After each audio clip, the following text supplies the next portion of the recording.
lost it. He's lost it. And after he's been hooked, I'll play the one that's on his heart. It's all over for the Dutch team. I can't believe it. Can't read my poker face. She's got me like nobody. Can't read my, no, we can't read my poker face. She's got me like nobody. Poker face, poker face. Poker.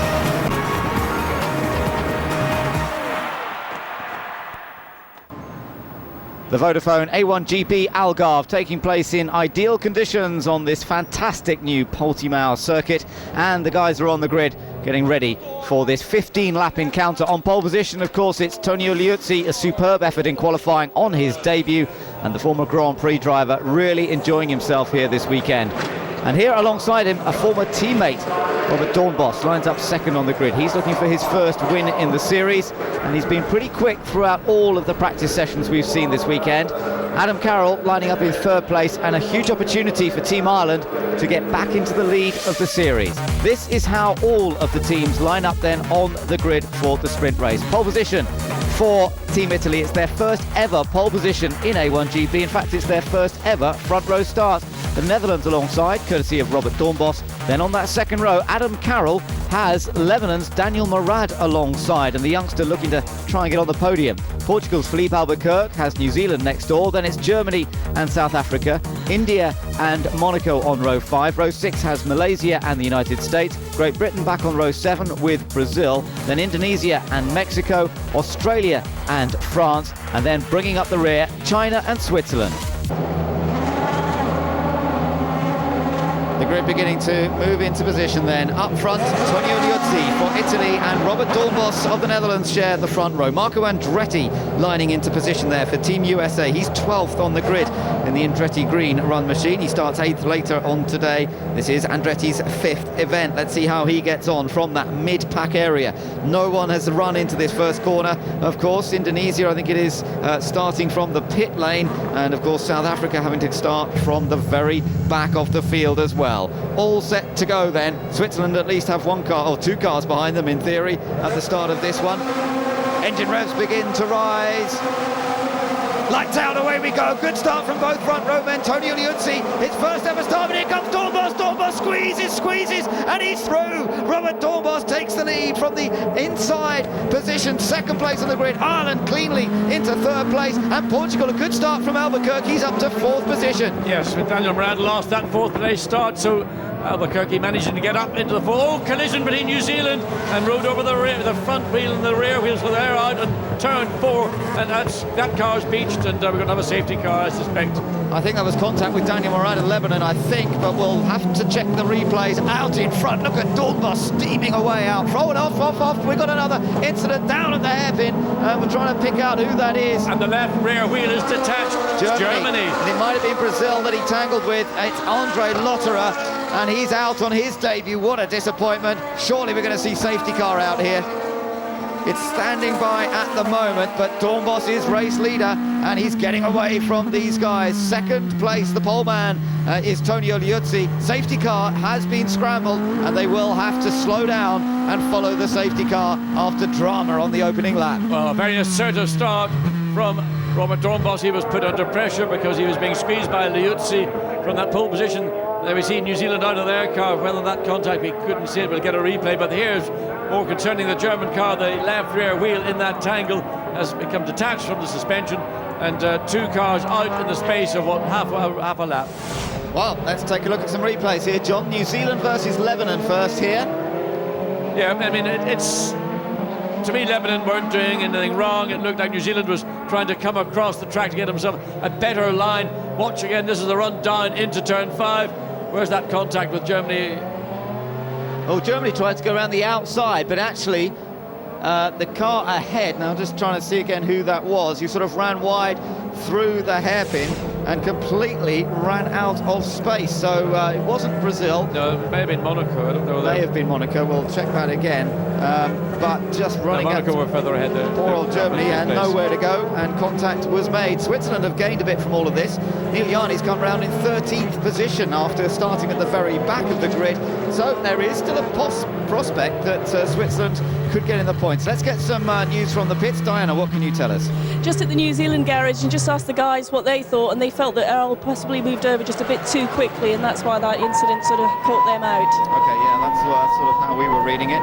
South Africa into the pits, and maybe it was actually Lebanon that made that contact with Germany. Daniel Morad is coming into the pits. I think it might have been the Lebanese car, possibly. Of course, he had the contact with New Zealand as well, but he was still running reasonably well up the road. We'll have to check that. Oh, he's out of the car. What a disappointment for Daniel Morad. He had his second best ever qualifying position there, didn't get off the line particularly well, and any prospect of a podium finish out of the window, I'm afraid. Well, look, you can see drivers already are being aware of the drop in temperature of both tyres and of brakes, running behind the safety car, and they're trying to get those back up to something like operational temperature. We've probably lost up to 4 cars for one reason or another, certainly 2 directly as a consequence of contact, and 1 as a third car that might have been involved with the New Zealand car plus the Germany car, and South Africa, who can come into the pit lane as well. Dornbos then leading behind safety car, with Liuzzi for Italy behind, Ireland in 3rd, Portugal in 4th, then Monaco up there in 5th, India 6th, Malaysia 7th. They're followed by Brazil, Mexico and USA. Then we've got Australia and Great Britain just outside the top 10. We're just riding on board with Tonio Liuzzi there, not off the line quite as well as he would have hoped. And Dornbos, having made not particularly good starts in the season so far, really got off the line brilliantly well, particularly as he went up through the gears and was able to squeeze past on the run down into that first corner.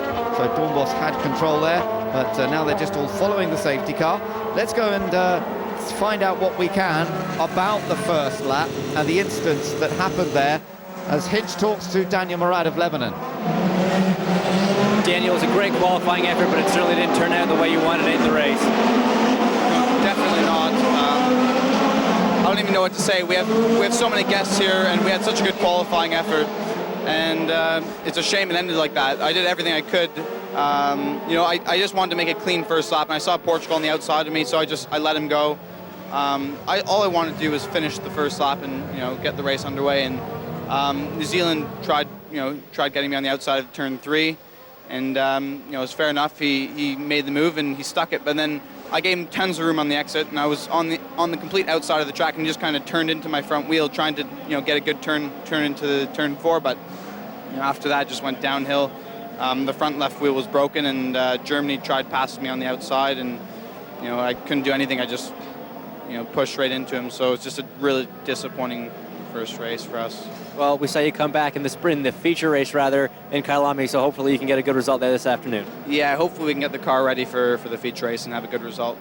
All right, well, best of luck. Thanks. So poor Daniel Morad, he turns 20 later this week. Now he explained it there, John, the car wouldn't turn left, so as Germany tries to go around the outside of him here, he couldn't do anything about it. The car was just going straight, and of course Andre Lotterer was being squeezed and squeezed and squeezed, and inevitably then the contact occurred, and the only thing Lotterer could have done was, he didn't know the problem with the Lebanese car, was simply just to stop trying to get around the outside, as we get the view of the leading pack. But there you see what's happening. The Lebanese car is not turning, and Germany on the outside, and inevitably the run over the right front, left rear of the respective cars. A lot of damage to the German car, and probably not quite so much to the Lebanese car, but nonetheless parts will have to be changed. Safety car in this lap.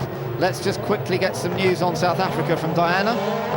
Frantic down here in the garage. Obviously they had that problem at the start of the race where they had problems starting the car, and then they got caught up in the incident which caused a puncture, so Adrian's had to come back into the garage. They're just making some changes to the car now, and they will rejoin the race. Right, the race is underway, and Dornbos does get a good restart, but Liuzzi stays with him, and Liuzzi having a little look into turn 1 but decides against it. It's Ireland in 3rd, then Portugal, and here's some side-by-side action as USA gets down the inside but can't quite finish it off, and Australia's going to take advantage. John Martin sliding up the inside to try and take that place. Oh, he was opportunistic. He saw what was going on, and he did the right thing. He got himself into position. He got ahead of Team USA, and that was good thinking from Team Australia. Yeah, Mexico in the mix there as well, but Dornbos making the break once again. Italy in 2nd, and Switzerland on the attack as Neil Yarni gets past Marco Andretti, and he really is making some progress here. That will put him just outside the top 10. Giuliani, of course, desperate to try and score some points from this race. You only get points down to 8th place, however, in the sprint race, so he's still got some places to gain. But he's got the natural pace. The cars that are directly ahead of him are cars that he would naturally be ahead of. But it's a question of where can he get those passes. If he can get one pass per lap, we've got 12 to go, then he'll be right at the very front. It'll not happen as easily as that, of course, but he could certainly find himself getting into places 7 or 8, and that would get him some points. Also, he wants to get that fastest single lap. That's going to be more difficult where he is in the field right now. And currently it's Team Indonesia, it looks like it's got the fastest lap. Yeah, but that's behind safety car. That's behind the safety car, indeed. Just to waiting for the first flying lap to be completed.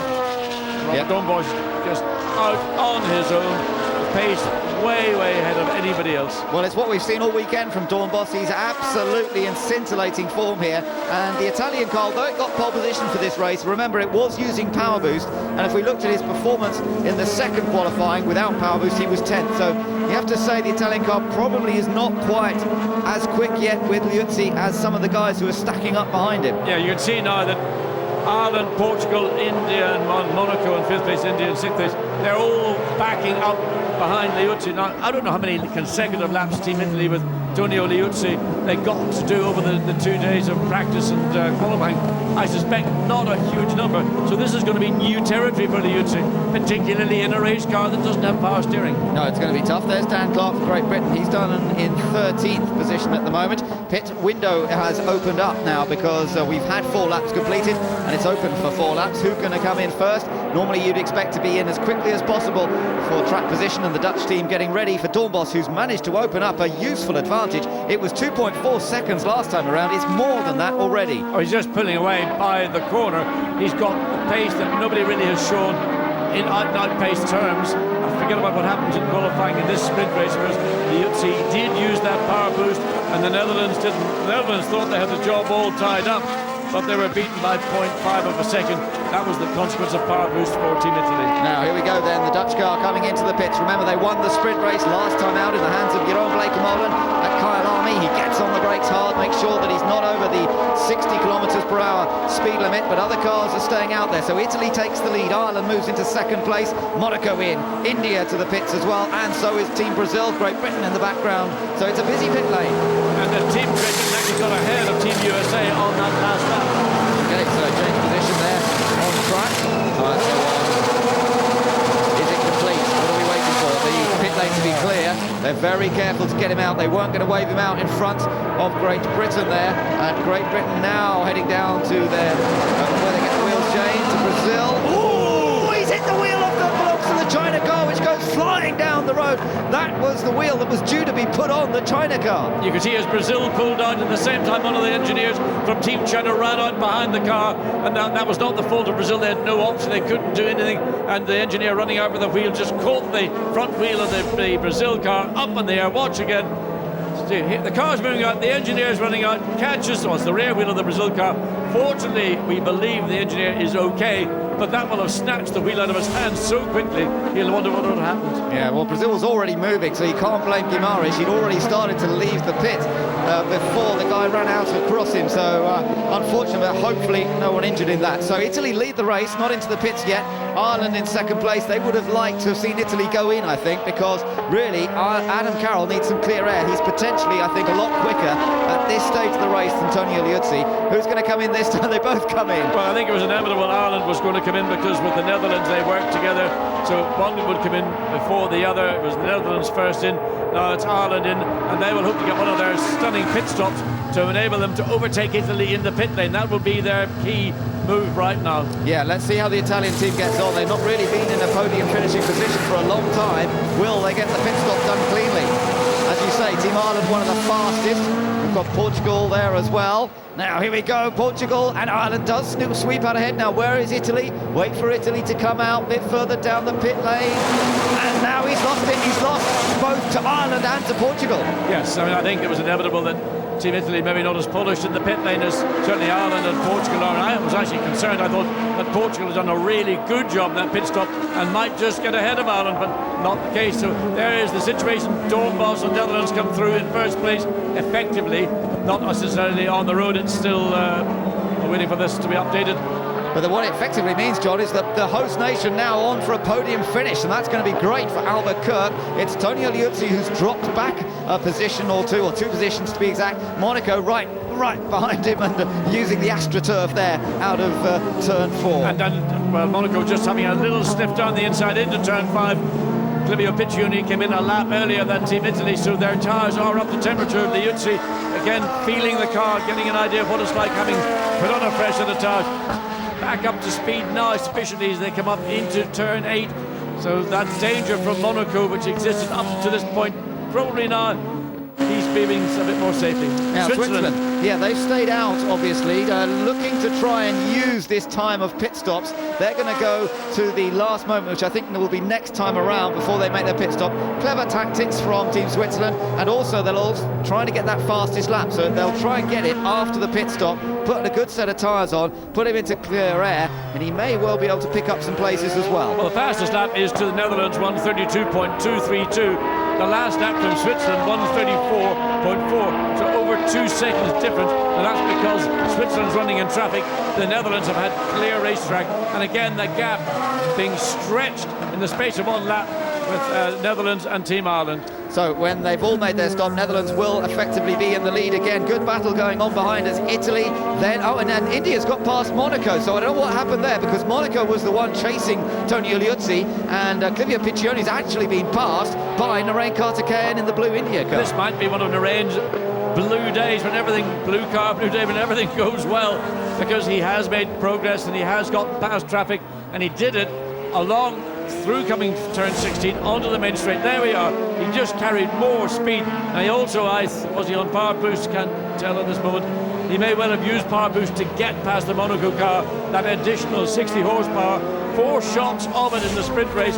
He's taken the position away and is now up into Well, it will be 8th place. Yeah, it'll be 5th, I think, once they've all made the pit stops. But we're still waiting for Switzerland, of course, to come into the pits, and that'll be fairly soon now, I think, to make their pit stop. And that'll be interesting to see where Neil Yanni comes back out. He's trying to get past the likes of Great Britain, and that was the group he was with earlier, just outside the top 10. I think he may well have done that. His last lap was... His in-lap was a 1:38. His previous lap was a 1:34. Again, that was because he was caught in traffic and got a good stop for the Swiss team. That flicked something up in the back of the car as he went out. I don't know, there's a bit of bodywork. Anyway, now is this long, slow 60-kilometre run down to the end of the pit lane before he can get back on the throttle. The whole field's going by. We see the leaders just leading, going past, and then the bulk of the field behind. Now he's on it. Yeah, but let's see who he comes out with. It's still Monaco and India, and Monaco's retaken that place. Monaco have gone back into 6th place, 7th for India, 8th I think for India, so that's a reasonably good run here. Sniliani struggling, and on his new tyres he can't defend against Philippe Guimaraes. Guimaraes, he didn't give him any slack at all. There was no room whatsoever for Switzerland to try and get alongside up into turn 4. Guimaraes just said, I'm having that bit of track, and wisely Neil Yanni backed out of it, under brakes down into turn 5, just puts his car in the mirror of the Brazil car, just keep the young Brazilian driver on his toes. So 8th it is for Neil Yanni, India in 6th place, but that does mean, of course, that Yanni's up into the points, 1 point on offer for this position, but he wants the fastest lap as well. Yeah, but Ireland have got now the fastest lap. They've got that additional point. Currently, Ireland running in second, effectively in second place, as Switzerland have been in the pits, so it is Netherlands leading Ireland second, and Ireland have got those points, 8 points for second place, plus that 1 point currently for fastest lap. Yeah, and of course, with Switzerland being caught up behind the Brazilian car, he's not in clean air. He's got the best of his tyres on this lap or the next one, and if he doesn't leave himself a space, he won't really be able to get the fastest lap. So he has to choose. Does he drop back, go for fastest lap, or does he keep the attack on and try and get 7th position? Well, I think keeping the attack on is one thing, but look, the Brazil car, I think, is quite a quick car at the minute. Guimaraes runs wider, and also Neil Yanni running wider. Can he do anything? Is he on power boost? No, he's not. No, he decides not to use power boost on this lap, heading down towards turn 1. Meanwhile, we've still got some good racing going on between Italy and Monaco here. Italy currently running 4th. Tonio Liuzzi, though, with Clivio Piccioni, who's got back past Narain Karthikeyan. He's now running in 5th place and desperate to move up. And Monaco had a fantastic weekend in Kyalami, of course, with a 4th and 3rd place finish, and not qualified quite so well here, but he's driven well in the early laps. He's managed to avoid the dramas. Now he's in a solid point-scoring position once again. Monaco chasing Italy, and Liuzzi defending from Clivio Piccioni. So, and in a sense, what we're seeing is Italy just they're consolidating. They had that pole position, they weren't able to maintain it. Piccioni runs up to the back of the car coming into turn 8. Climb uphill, then there's the drop down, then a flat-out curve through turn 9. A lot of these curves you can't see until actually you're pointing down the hill. That's one of the difficulties of this circuit in Portimao. The reference points are few and far between. So yes, Liuzzi at the moment doing a fine job of keeping Piccioni just at arm's length, lock up, but hopefully that won't affect things too much into the uphill left-hand hairpin. Right behind them is still Team India's Narain Karthikeyan, and then there's that little gap back to Brazil running 7th, Switzerland 8th, Malaysia currently 9th, Mexico in 10th, Australia 11th, Great Britain 12th, then it's USA 13th, France in 14th, chased by Indonesia, then China. South Africa is running, but some 3 laps down. And of course, Lebanon out of the race, joining other retirements, New Zealand and Team Germany from the beginning of the race. So you can see who's on power boost and who's got none left. Ireland and Netherlands, they've used all their boost, but they're sufficiently clear. Ireland is, 2.4 seconds clear of Portugal. Oh, an attack here from Australia. John on Mexico. He's gone too deep. Just overran the corner, down the inside. Couldn't slow the car down enough. But at least somebody's having a go at overtaking. Absolutely. I gather that Switzerland are under investigation as to whether they made their pit stop a lap too late. Now that's an interesting one. They're allowed up till lap 8. This was the move here. John Martin tries to get down the inside. He does, but he overruns the corner. And Salvador And I'll tell you what, very close to contact. Martin had to move over to the left to give room. This is the view from looking backwards. A little bit of brake smoke, I'm assuming that is. And then watch how the two cars. Oh, Martin has to step left to ensure there is no contact with Mexico. Good effort from Martin. He does have a go, doesn't he? But unfortunately, he couldn't quite hold it there. So, as we say, Switzerland could be, well, they are under investigation, could be penalised if it's felt that they made their pit stop a lap too late. They pushed as deep as they could, and no doubt those arguments are going on. He's still tucked in behind the Brazilian and Indian cars. He's sitting there in 8th place, and it is crucial to know what happens here. He's got a point on offer. 30-second stop-go penalty for Team Switzerland. Goodness me, so he did stop too late, and that's cost them the point that they were chasing in this race, and that's really a big error from the Swiss team, and I'm surprised. They can still regain that point. All that's going to happen is they've got to come in, stop for 30 seconds in the pit lane in their garage, in effect go back out again. So well, we've got 4 laps to go, and he will lose obviously track position. He will lose that 8th place in that single point. There is the opportunity to get that single point back, but for fastest single lap, not for position. Well, you never know, there might have been a miscommunication. They might have called him in, he didn't hear it or whatever. It's easy if you're pushing the margin. Let's get down to the pits and get some news from Switzerland with Diana. Just spoken to James Robinson down here, and they're absolutely confused by this because they felt they calculated it correctly. They didn't bring him in a lap too late, so they're not very happy that they've received this stop-go penalty. Okay, thanks, Diana. Yeah, I mean, they're usually so careful. They're a very smart team there, so I don't quite. They obviously thought they were right, and there's going to be some discussions there, clearly. On board with Mexico's Salvador Duran. And where's Australia? Yeah, that's a good question, because they were so close together last time around. Had that little go to John Martin to get past, and now there's no sign of him. Well, I just wonder, when Martin tried that move down the inside, it didn't work, and then had to run wide to avoid contact with Mexico. And was there some damage done to the bottom of the car? 3 laps to go this time around as Robert Dornbos crosses the line. He's used all his power boosts, but he's used them to good effect. He has a very, very healthy advantage. One of the biggest leads in a sprint race at 4.2 seconds over Team Ireland, and he's still lapping more quickly than Team Ireland. He was 6/10, John, faster than Team Ireland on that last lap. Robert Dornbos loves this place. He does. He loves this place. He loves this car, and he's been really the dominant driver throughout the 2 days of running. I think Ireland are deciding they're going to go for those points for second place. They've got the single fastest lap. Dornbos has tried to get to it. He's only about a couple of thousandths of a second away. His last lap, 1:31.416. Oh, there's been a shunt here, and it's the Brazilian car that is in trouble. And South Africa as well. Tangled back. Oh my goodness. Dear me, what else than that? I've never seen a rear suspension at that angle. That's been another run over the back of another car, and it's just got wedged up. So South Africa, who had been in the pits. And there's damage around. You can see the wheel there. Looks like the rear suspension may be damaged. It's the left rear, right rear. Dear, oh dear. Bodywork damage as well. Remember, so South Africa had gone back out because they had the they were problem 3 laps early in the on. pits. Now, what's happened here? Brazil, Africa. Oh my Well, goodness! that was Brazil. Just got it wrong. Yeah, he just ran wide, didn't he? South Africa had given him plenty, and we got a red flag. The race is being stopped with 3 laps to go. The race is being stopped because of the incident here, and these guys can't quite believe it. Guimarães just miscalculated his speed going into that corner because South African car had given them plenty of room. He was going slowly, and Guimarães just completely misread the situation. Well, I mean, I'm just sort of slightly breathless because, I mean, that was an unnecessary, it was certainly a very avoidable incident. Misjudgments are a part of all aspects of life, and there was a major misjudgment. Emerson Fittipaldi standing in the pit wall, probably rather chilly, and I've probably got a chill opinion of what young Felipe Guimarães did. An avoidable incident. He has been a bit combative in this race. We saw some of us driving in that same part of the racetrack earlier, but that one was just simply a misjudgment. well, it means that Team Netherlands have taken back-to-back sprint race victories. They won last time out in Kyalami, and now they have won here as well. Let's get some more news from the pits, certainly concerning Brazil, with Diana. What can you tell us, Diana? Just chatted to them on the pit wall, and obviously it looked as if it could have been driver error, but the team are saying that they had a brake failure. Right, okay, well, if that's the case, again, I mean, they had brake failure with this car, remember, on Friday morning, and if that's the case, it makes it a bit more understandable because it was such a strange place.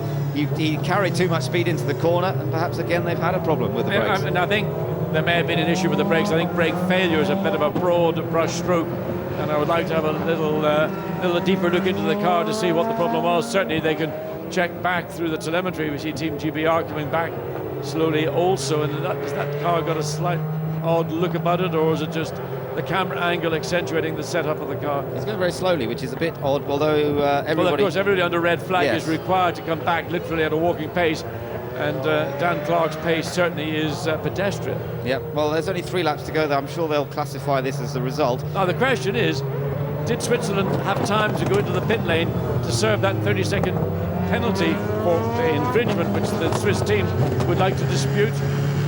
No, they didn't serve it, but I guess they'll have to add a time penalty on afterwards, will they? Well, that would be the normal assumption, but of course that might now give them the chance to argue the case before they actually issue the penalty. Yeah, well, that's true.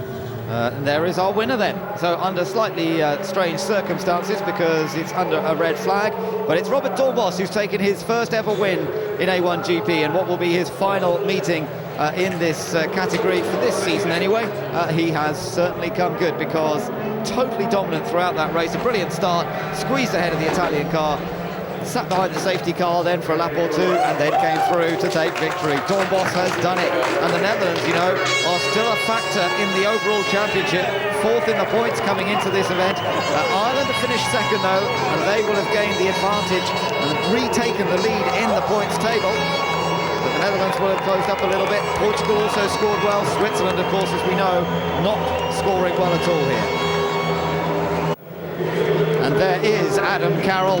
So back to the top of the table, a solid second place, John, exactly what the doctor ordered. And look, just listen to the cheer for Felipe Albuquerque. Yes, I thought Felipe was a little bit uncertain. He might get onto the podium in this sprint race, but he's achieved it. He's driven well.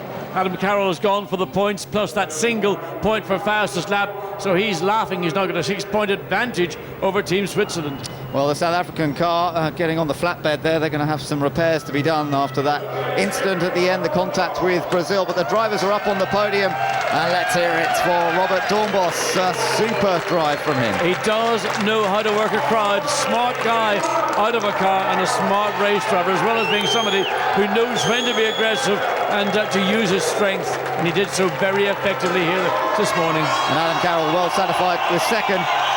And again, a wonderful, wonderful reception for Felipe Albuquerque. He started 5th on the grid, remember? And a big, big smile now after the troubles in qualifying. He has come through to finish in 3rd place. And Paulo Pinheiro there making that presentation to Felipe Albuquerque, the man who created this place, John. Yes, I spoke to him this morning and I just had to say, how did you do this? Could you not come to the UK and mend our roads without having to go through Jobsworth and whatever else? Fantastic achievement, this whole facility. Yeah, and they're rewarded there with that 3rd place for the host nation. And indeed, 2nd place going to Ireland. And Portimao, of course, very involved with the whole development here. So the presentation of the silver medal made to Adam Carroll. And such useful points, of course. Remember that extra point for fastest lap, that all counts. That's very sweet, that little extra point. And Adam Carroll very pleased with this morning's work. He knows he's got a big battle in his hands later on today with this man, Robert Drombos. The two teams cooperate, share information and knowledge, but Robert Drombos, the minute he arrived here, was on form. Yeah, he only arrived on Thursday night after a flight across the Atlantic in testing. He'd been testing in Texas.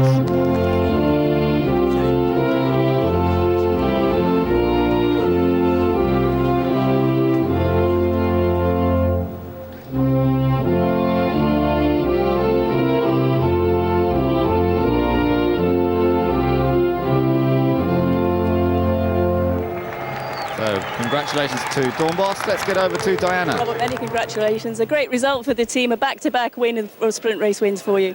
Yeah, definitely. It was my first one with the team Netherlands, and basically from first practice onwards we were aiming for this. The target is the big one. That's where we got the pole, so we have a strong position for this afternoon. But to get your first win for the team is great, and keeps us in the championship hunt, sort of. So it's good. Congratulations. Adam Carroll took second place. Adam, great for the championship hunt. It is indeed. That's just what we needed. Got a good start. You know, I'm sure it was tight down in the first few turns, but we all got through, which was great, and was able to settle down. The guys did a really good pit stop. Allowed us to jump Italy, and then you know, push on. I think I actually got fastest lap as well. It was very, very close. That's another point. So it was a great race. Many congratulations, Adam. Philippe Albuquerque, third place. What does the home position podium mean to you? It means a lot. I give my word to the Portuguese pretty much. A win or a podium will be fantastic. And for yesterday in qualifying was not great, but finally I could get a podium. I'm very happy, and decrease the distance to Neil Yanni in the championship. Okay, well, congratulations. Thank you. So let's confirm that result. Netherlands on top from Ireland and Portugal, and just behind Italy with Liuzzi, then Monaco and India. Brazil classified 7th because, of course, the race was stopped. So they went back a lap on the results.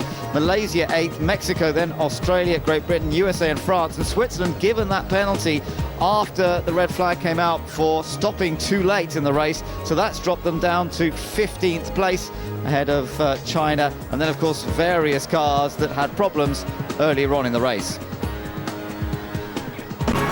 Now on the Algarve for the Vodafone A1GP Algarve, round 6 of the current season of A1GP World Cup of Motorsports, and the feature race is coming up in just a few moments' time. Remember, all the information at a1gp.com, live timing and scoring, plus the dashboard feature to keep up with everything that's happening. Let's take you through the lineup on the grid for this race. So starting from pole position, the man who won the sprint race earlier on, that is of course Dutchman Robert Dornbos, and he's going to try and become the first driver this year to make it 2 out of 2 on the same day. But alongside him, new series leaders once again, Team Ireland's Adam Carroll. The second row, Switzerland desperate for points, and South Africa with their best starting position for a long time. Brazil and Malaysia are on row 3 of the grid. Then on row 4, local hero Philippe Albuquerque, Marco Andretti next to him. Monaco and Italy on row 5. Row 6, New Zealand and Australia. Then it's Mexico and Germany on row 7. Lebanon and Great Britain on row 8. They're followed by India, Indonesia, and the grid is rounded up by France and Team China.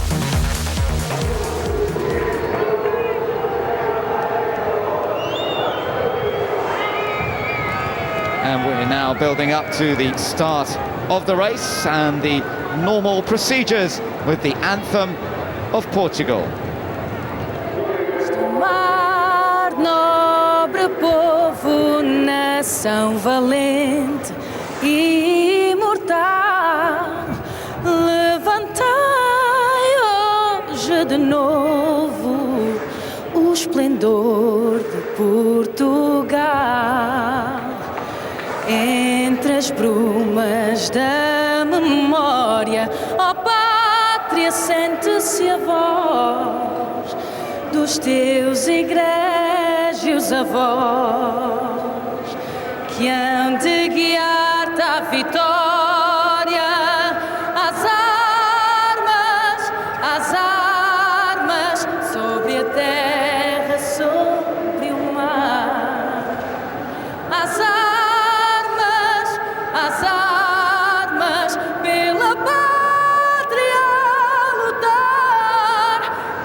os canhões marchar, marchar.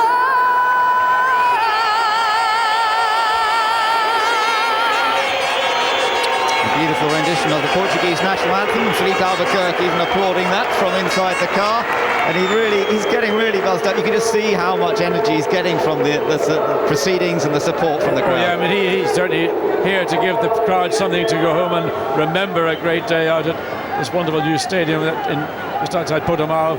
So Felipe Albuquerque, 7th on the grid, a lot of work to do. He's got the pace. He had that pace in the sprint race. He felt he could have been quicker than Ireland if he could got up past. Getting it and doing it, different things. Well, here we go then, the final preparations, and the signal to start will be given by the Mayor of Portimao. Gentlemen, for the pride of your nation, start your engines. And the engines do indeed begin to fire up. Those Ferrari engines are fired up, and it's Robert Dornbos there, powered by Ferrari, who took the sprint race victory earlier. Can he make it 2 out of 2?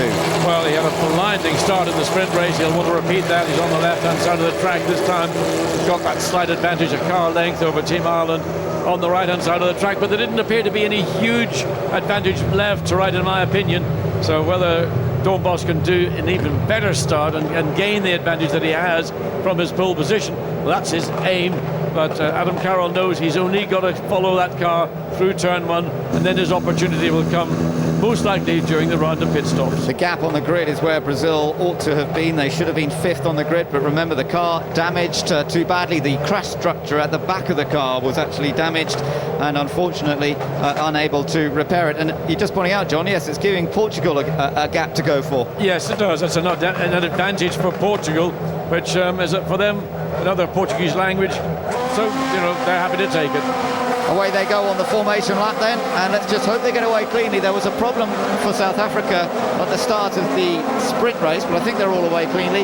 And Robert Dornbos again just lighting it up and blasting off into the distance, getting plenty of tyre temperature, and it's brake temperature that's probably even more crucial. Yes, I mean, the 2 items are always very important at the start of a race, but because the ambient temperature is not as high as it was earlier in the morning, and it is important to keep your tyre temperature up, not just from the temperature perspective, but from the tyre pressure as well, but also with carbon fibre brakes, you need to get them in that operating zone.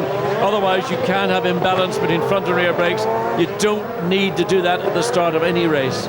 Down in 5th place in the points are Team France, and they've had a bit of a nightmare weekend. Nicolas Prost has been fast, and he's been consistently in the top 8, except when he got to qualifying, and he's ended up back in 19th place on the grid for this one. There are the pit stop windows then between lap 8 and lap 16, and then the second one between lap 26 and lap 34. As you say, just splitting up the race pretty evenly, and everybody now just focusing on building up that temperature. United States, Marco Andretti just getting to grips. Tony Liuzzi with a bit more to do. He's right in the midfield, and that could be a bit more challenging. It's going to be a harder start for Liuzzi, but he felt that the car wasn't quite as good as he would have liked it, and he knows he's got the natural pace. But I'd just like to refer back to the position of the start-finish line in relation to the pit garages of all the teams in the pit lane. The start-finish line comes before the first of the garages. So in the case of Switzerland, that's how they got caught out. That's why they had that 30-second penalty. I'm sure everybody will have taken that on board. Yeah, hopefully on board with Adrian Zaug here, lining up in 4th place on the grid. Let's see what he can do. He's had a disappointing season by his own standards so far, and it's a long time since he last had a victory. That was in Australia last year, and in fact that wasn't only just his last victory, that was his last podium finish. So absolutely vital for them to try and move up at least 1 place in this race from their 4th position. Another car to keep an eye on will be the Team New Zealand car, and they got caught out in the opening laps. So expect Earl Bamber, who's going to be starting quite way along back in the 6th row of the grid in 11th place, to seek to get around as quickly as possible. But he's got Italy to his right, and he's got Monaco directly ahead of him. Those are not going to be 2 easy teams to take advantage of. Robert Dornbos has stopped, he's out, he's getting out of the car. Is that an extinguisher? Something has gone off in the car. I think the fire extinguisher has gone off. Can you something believe has it? happened. Well, Dornbos, pole position sitter, winner from earlier, looked all set to make it 2 out of 2 today. He can't even make the start of the race. That to me is the fire extinguisher, the onboard extinguisher, which is mandatory, and every car has extinguished itself. So what are we going to do? Start this race with a car on the track? We're going to have to delay the start until that car is pulled away to safety. But Robert Dornbos, I mean, we're shocked about it. I hate to think what Robert's thinking. Oh my goodness, that is so disappointing for Robert Dornbos, who has been such a star this weekend, and the Dutch fans can't believe what they're seeing, I think, on the big screens. And well, I'm not sure what they're doing, but that ain't going to get it back out there because there's a major problem with the car. Well, so, while everybody's coming up and forming in their good positions, it looks as if this race will start. Whether it will start under a yellow flag or under a safety car, that's only conjecture. He may well be, he's pretty close to the pit lane approach, and they may well feel that they can recover that car. It's not in a dangerous position, so hopefully they're going to be able to start this race according to plan. Let's see what they do, as the poleman effectively now is the Irish car of Adam Carroll. But remember, Neil Yarney for Switzerland, the two major championship contenders are together. Lights on, lights out, away we go. Very quick start from Adam Carroll, a slow getaway for Switzerland, and steaming through the middle, South Africa getting away well. I think that start from Ireland was right on the limit. I thought the car might have been rolling just before the lights went out. The stewards will look at it very closely. Team USA it was that made a great start. Oh, contact! Yeah, and we've got Axton in the background. Traz trying to come back on. Monaco shooting out wide, getting back on. There's a yellow car with yellow on it has gone off on the inside of the exit of turn 2. So traffic down, one car shot to the left, one car shot to the right. So Malaysia's in that bit, so it might have been Australia. New Zealand trying to make up ground, sneaking around the outside, can't do it. Ireland lead on board with Portugal. Behind the United States car, that was a brilliant start by Marco Andretti, but here comes Philippe Albuquerque having a little go. Andretti gives him space. Oh, it's tight, he's going to have another go. Oh, and he slides into turn 8, and he's got through, but will he hold it? Oh, he's going to hold it. He managed to force the USA car wide. Now look at the Malaysia car trying to get involved. Walks around the outside for Team New Zealand. Oh, he just gets away with it on the dirty line of the circuit. Up the inside. Now cars following through. Malaysia being squeezed on the inside into turn 11. And that's Tony Liuzzi behind him trying to squeeze through as well. He couldn't quite make it, but he has got past Malaysia. Great stuff on the opening lap. And Marco Andretti now has New Zealand and Italy behind. Well, congestion literally. And look at this German car forced wide coming through turn 13 now into turn 14. This traffic jam, I've never seen the start of a race in the midfield quite so aggressive as the opening lap here in Portugal. But Adam Carroll's making the most of it. He's got the early lead, and that's what he needs to try and open up now. Some of them might use power boost, some of them will have already used it, of course, on the run down to the first corner. And yes, USA on power boost, so is New Zealand, so that should cancel one another out. But there are some battles going on here. Malaysia and Mexico having a little run together. Oh, Malaysia's run wide. He's gone out way wide there, and he's lost the place again. Gets back on again. Oh, and look at the New Zealand hard in the brakes, almost running into the back of USA. Germany, look at Lebanon off. Lebanon, he's got a puncture. Absolutely, left rear has been punctured. So there was real intense action all the way around the opening lap, and we got very close indeed coming into turn 1. Ultimately, contact occurred. So USA now running 5th, New Zealand 6th, then Italy in 7th place. Still jostling for position. Great Britain down there, because they came across the line in 14th as Dornbos disconsolately walks away from his stricken car, trying to work out what on earth has happened to his car. We still don't fully know, but it's Adam Carroll, his effective teammate, if you like. They share engineering knowledge, and it's Ireland who lead this race. Main rival Switzerland, though, right behind them. Monaco and Malaysia at it again, up into turn 11. This is a blind approach. When you approach it, you see sky, and you see those Vodafone signs, but where's the racetrack? Only by doing the laps do you know where to get the car positioned correctly. That's right, climbing back up again here at the final section, towards the final section. Mexico under pressure here from India. And there's been contact with the side pod of the Mexico car from someone. India actually has made some ground here, so Naren Karthikeyan's having a bit of a good run at the moment. On board, as we look back at the Monaco car from, we're just running with Malaysia there, that's Faraz Fauzi. So Monaco on the attack, trying to see if he can get past, but No chance just yet. They're on power boost with Malaysia, but not with Monaco. He's just using the slipstream. Well, that could be useful later because he still has the power boost available. But look behind those three cars, contact into turn one. India, one of those cars. And was that Team GBR? Dan Clark managed to get the best of that one.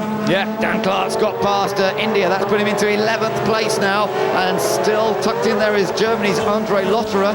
So there is Lotterer trying to join in the fun and games. I think he must be wondering what has he gotten himself involved in. It's been absolutely crazy here in the opening 2 laps of this feature race in Portugal. Yellow flag down there. Couldn't quite see who had the problem, but there is the race leader. It is Adam Carroll for Team Ireland with a useful margin over main championship rival Team Switzerland. South Africa running in third. Now we've got some news on what's happened to the Dutch car. Diana, what can you tell us? Yes, just been into the garage and they say there's an electrical fault in the cockpit which caused a fire. So obviously that's why Robert had to pull over, and you could see the flames sort of coming, or the steam coming out of the chassis area there. But obviously very, very disappointed considering he'd made such a good start. Yeah, and there we see, I've got a shot of him on screen now of him watching what everyone else is up to. And yeah, the fire extinguisher must have been set off to deal with the electrical fire, but that's desperately disappointing. And it's Adam Carroll who continues to lead here, John, and we've really got the 2 big championship contenders here going for it, and he's opened up that gap a little bit more, though. Switzerland's just come back at him with the fastest lap that time around. They're just now matching lap per lap. It had been Ireland fastest lap for the last 2. Now Switzerland have reclaimed that, but the gap between them 1.8 seconds, and well, that's look at this lot. It's unbelievable. Look, they're absolutely like a swarm of bees. 170 mile an hour swarm of bees. It's wonderful stuff. On board with Great Britain as Dan Clark tries to defend from Narain Karthikeyan, who has a little think about turn 3, but no chance to get alongside there. Right behind the Indian car, it's still Andre Lotterer of Germany.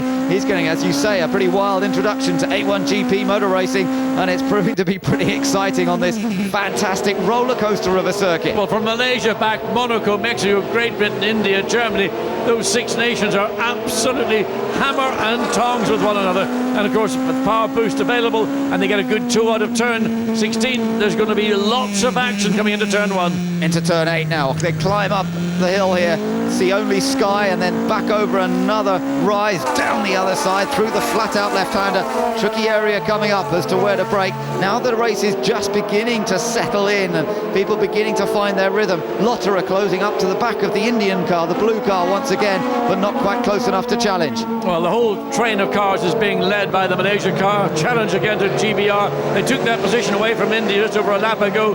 Narain Karthikeyan very anxious to put the British driver back that 1 slot. He wants to see India in 11th, not 12th. Absolutely right. The leaders crossed the line, and still you're right there, trading fastest laps. Ireland and Switzerland across the line, 0.3 of a second advantage for Switzerland, but he's still got a big gap to close up. Then it's South Africa having their best run of the season. Portugal in 4th, Marco Andretti of USA in 5th, New Zealand in 6th, chased by Italy, and Malaysia and Monaco again going for it. Clivia Piccioni doing everything he can to get past Malaysia, but he's just not quite there. No, he tried the one way. He's put the bluff out to Malaysia. Malaysia didn't go for it, but of course not enough space coming through turn 1, turn 2. The braking into turn 3 is very quick after turn 2.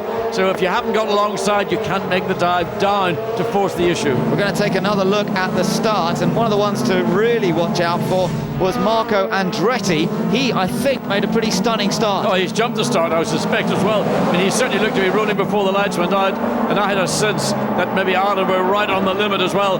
But so far, nothing to indicate that anybody has been penalised for a jump start. It was a very quick lights, actually. The lights were on for a very short space of time. They somehow managed to get through the first corner. That was Germany being passed by India. Ooh!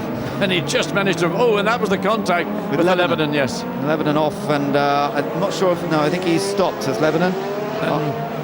Yeah, so that's a great shame. He's had a bit of a horrible day, but Daniel Murad really is a star. Oh, that's what happened. Murad got loose under brakes, went one way, went the other way, and slammed into the side of the Mexico car. That's where the damage came.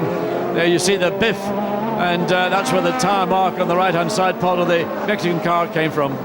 So disappointment for Lebanon, but up front it's Ireland leading, Switzerland second. Still not much to choose between them in terms of pace. Then it's South Africa and Portugal, USA, New Zealand chased by Italy. Malaysia still fending Monaco off, but only just. Here comes Piccioni again. Yeah, Piccioni decided this time I wasn't in the position. I've got to give myself a moment to capture my breath.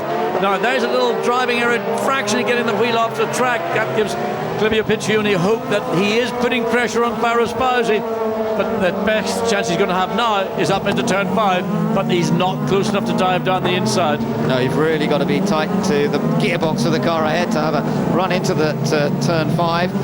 Tight corner as well, so you've got to be very careful not to overshoot. We've seen one or two do that. Monaco closing back up, difficult to try and get alongside here though through turns 7 and 8. Sun glinting off the bodywork of the cars as they come through that section, climbing steeply, then back down the other side. Clearly the Monaco car at this phase is the quicker of the two cars. Faris Fawzi able to dictate and hold on to 8th place, but under pressure from Monaco. Monaco now being forced to make little driving errors, overrunning the Malaysia car into turn 11 and giving a little breathing space between the two cars. Frustrating for Piccioni, but it's all part of the game. It's up to Malaysia to try and defend their position, which they're doing quite comfortably. The yellow and white colours then of Team Malaysia, winners of the first race of the season, of course, at Zandvoort. And Faris Fawzi desperate to score some points, and Clivio Piccioni's on a good run of point scoring, both in South Africa last time out and indeed in the sprint race this morning. Here we go then. Is he going to use the power boost? Monaco closing a little bit, but not quite close enough perhaps. He's decided not to use the power boost. He's saving it up for later. But he's just picking up the draft at the tail end of the straight, not enough to give him the chance to slot down the inside. By the way, the gap between first and second is down from 1.8 seconds to just 1 single second. Switzerland is gradually eating into the advantage of Ireland for the lead of this race. Drive-through penalty for somebody. It's for Ireland. I wonder, did he jump the start? He did. Well, I presume that's what it is. We haven't heard. We'll check with the guys in the pits in a while, but we assume that it was a jump start, and it's Ireland. Well, that is major news, because in the championship, of course, they are leading this race. They've taken the lead in the championship. Switzerland failed to score in the sprint race. It could be a complete turnaround. Jerry Hughes keeping calm. He's the race engineer, the man talking tactics, but that is disastrous, John. Up to here we go. Now watch the red light and watch that green car at the very front. The lights are on, lights are on, lights are on, lights are on.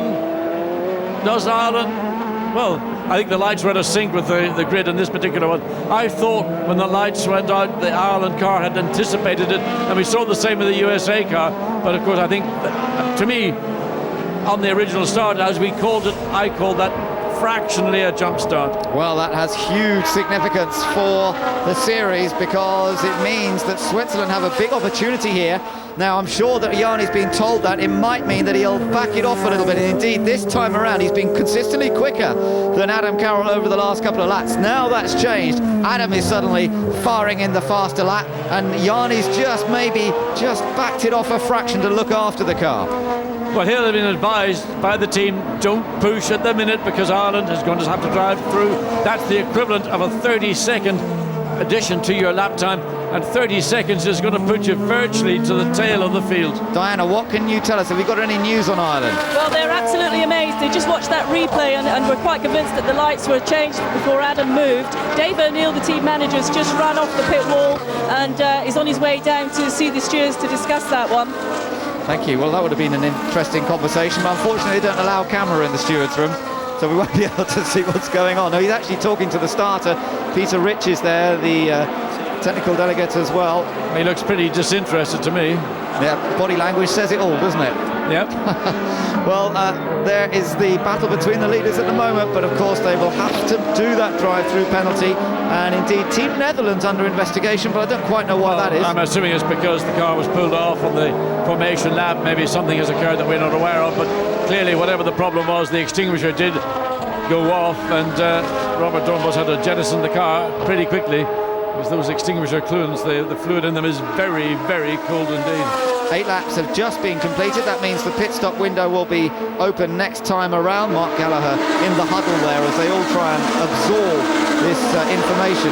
Now, it is a drive-through penalty. I don't think that they're allowed to combine it with their pit stop, are they? Just interesting, Mike Carroll from Team South Africa, currently running in 3rd place, down talking to Team Ireland. I wonder what that conversation's about. That's right, yeah, interesting one.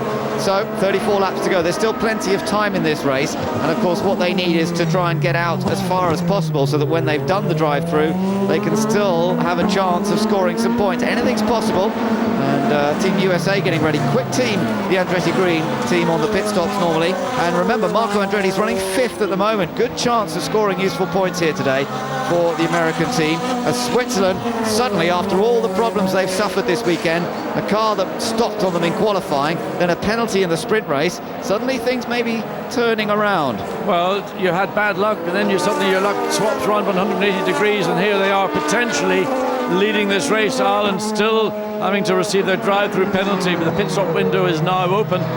You won't be able to combine the pit stop penalty with a drive-through. They've got to be 2 separate items.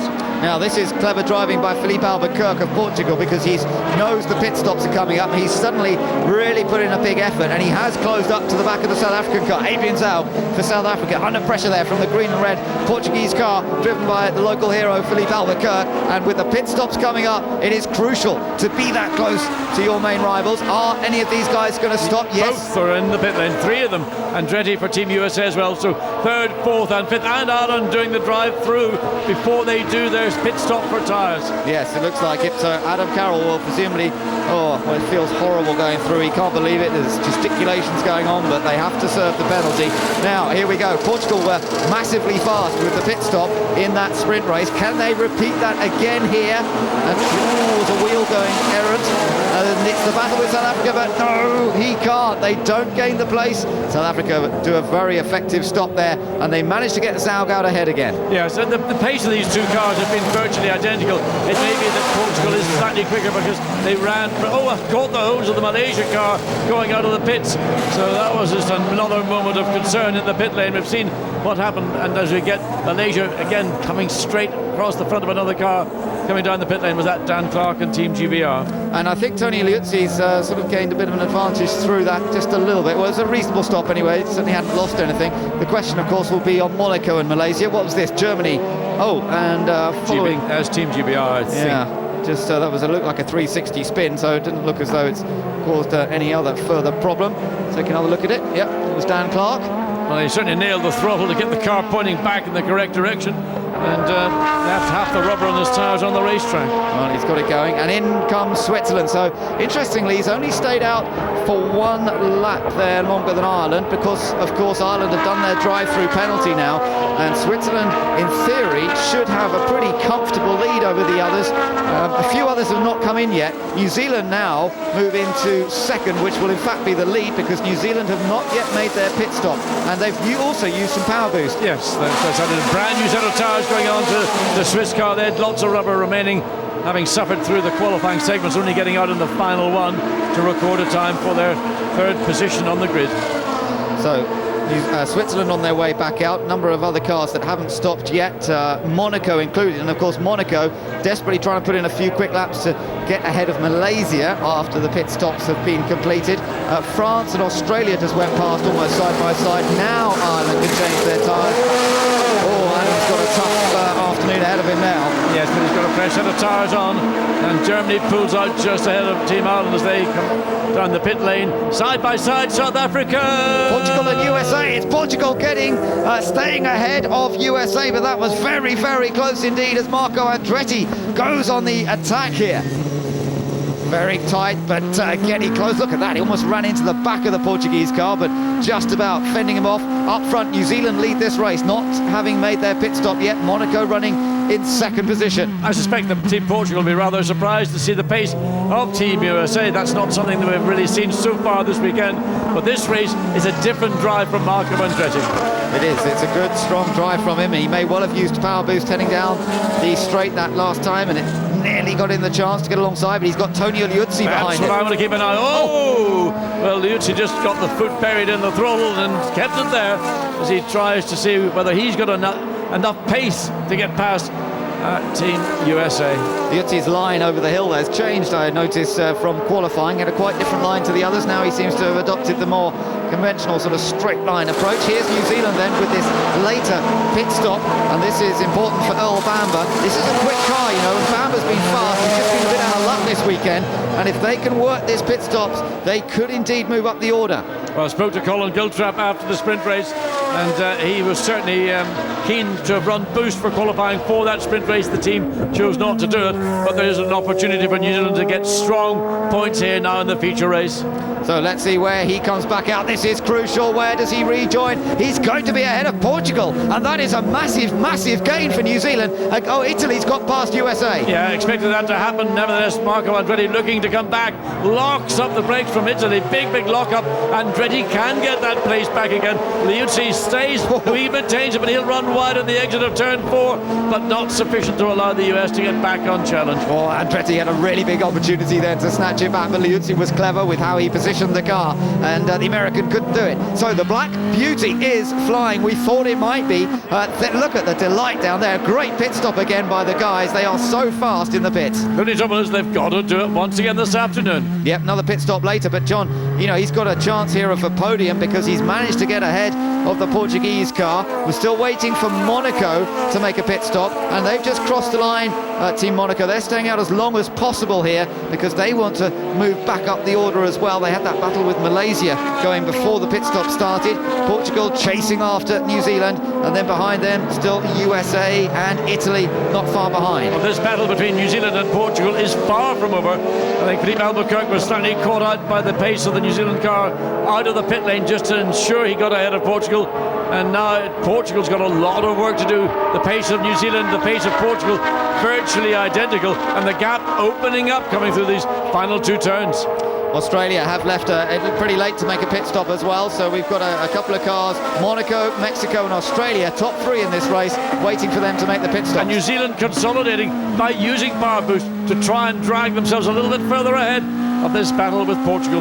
Oh, Bamber over the curb on the exit of turn 1. You've got to be careful not to run the curbs too much, although they are quite low curbs, more the sort of motorbike racing curbs, that they can run over them, as you can see there from Albuquerque. There is the race leader. Now we're expecting him to be in, I would think, maybe this lap. He's certainly left it a lot later than some of the other teams, and that's in an attempt to move themselves up the order after the stops. Mexico currently running second, only 3.3 seconds behind him, in fact. Well, he's been running laps in the 1:32s, the high 32s, so he wants to try and use the clear air he has got to the maximum effect before he comes in, and he's in the pit lane now. And what's significant here is that the tyre wear is not a factor, is it, John? The tyres are very quick throughout a long stint. Indeed they are. In fact, there's a set of used tyres that's going on to the Monaco entry as Clivio Piccioni opens the visor to get some air in, get a breath of cooler, fresh air. And the slow 60-kilometre drive down the pit lane till you find your box. New Zealand attacking South Africa now, so Adrian Zau's coming under big pressure, with Portugal not far behind, and it looks like the Black Beauty is quicker than Fulin Layla, and Adrian Zau's going to have his work cut out here. Well, it's going to be power boost certainly for New Zealand. They've been using it. Wait to see whether they use it coming onto the straight. South Africa's on it, New Zealand both on power boost, both with a benefit, an extra 60 horsepower to drag them down the straight. Yeah, and they haven't got many left. Look, you have 8 opportunities in the feature race, but both of them are down to almost their last power boost. Here comes Monaco now. Monaco rejoined behind Italy, but ahead of USA, but USA's got the run. Marco Andretti's going to attack in the background here. Can he get alongside Monaco? Monaco locks up. He's on the colder tyre. Runs wide. Oh, that was predictable, but he did battle for it. But Marco Andretti did the right thing. He put the pressure on. He knew that those tyres, while they're being heated up, and Earl Bamber almost losing it under brakes, trying to find a way around South Africa down into turn 5. This is entertaining motor racing. He did well there, didn't he? My goodness, he nearly lost it.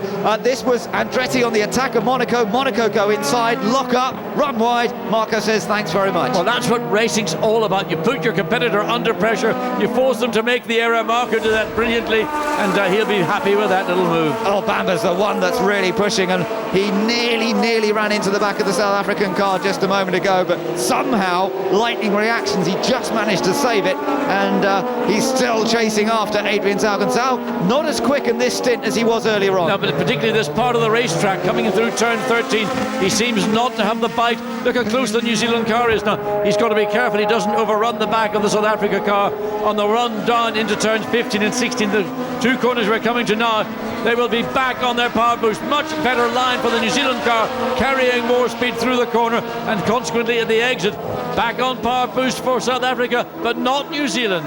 No, so South Africa opens up the gap because he was on power boost there. South Africa has two power boosts still available, so does New Zealand. So it's a fairly even match, and let's just take a look at Switzerland. Yeah, they've got the most, still got 7 available to them. So Switzerland, who will be leading this race quite comfortably once we've seen Mexico and Australia into the pits, still waiting for them to come in, but Switzerland will have a big advantage, but it's all about the battles going on behind again. New Zealand very close to the back of the South African car. I mean, the New Zealand car clearly has got better brakes, but I don't know whether it's the brake performance or whether it's the driver performance. But now it is South Africa's holding up a chain of 6 cars. It opens up and closes back down again as they come up into turn 8. Yeah, it does look, as you say, it's under braking that Zhao seems to be struggling. He's having to get on the brakes a bit early. It's almost catching Bamba out. And it's brakes. It's been the story of the weekend. If anybody's had a problem, it's usually with their brakes. And as the host nation's going to keep careful, they've got to keep an eye on their mirrors, because Liuzzi for Team Italy directly behind this car we're riding on board with, looking up to turn 13. Again, the South Africa car slow into this corner. This is, I think, the worst corner on the track. Bamber, he thinks he can try and dive down the inside into Bamber's turn made 14 a mistake. and makes a mistake. Opens up the opportunity for Portugal. He may have recovered sufficiently, because the gap between South Africa and New Zealand hasn't really altered. In fact, I think it's closing down. This is a chance for New Zealand to get up alongside and possibly have a look down the inside into turn 1. All 3 are using power boost. Adrian Zhao goes defensive to the inside. Oh, it's going to be a wheel-banging match down into turn 1. New Zealand trying to go around the outside of South Africa, but he can't do it. In the meantime, Portugal there as well. All 3 used the power boost down the main straight. Down the inside. Oh! It had to happen. Down the inside. Outbrakes himself. Hits the back of the South Africa car, and 2 cars are out. It's been an unbelievable race between these 2 nations, but it was inevitably going to end up in tears, and that's the result. You saw the delight for Portugal because they've just gained 2 places.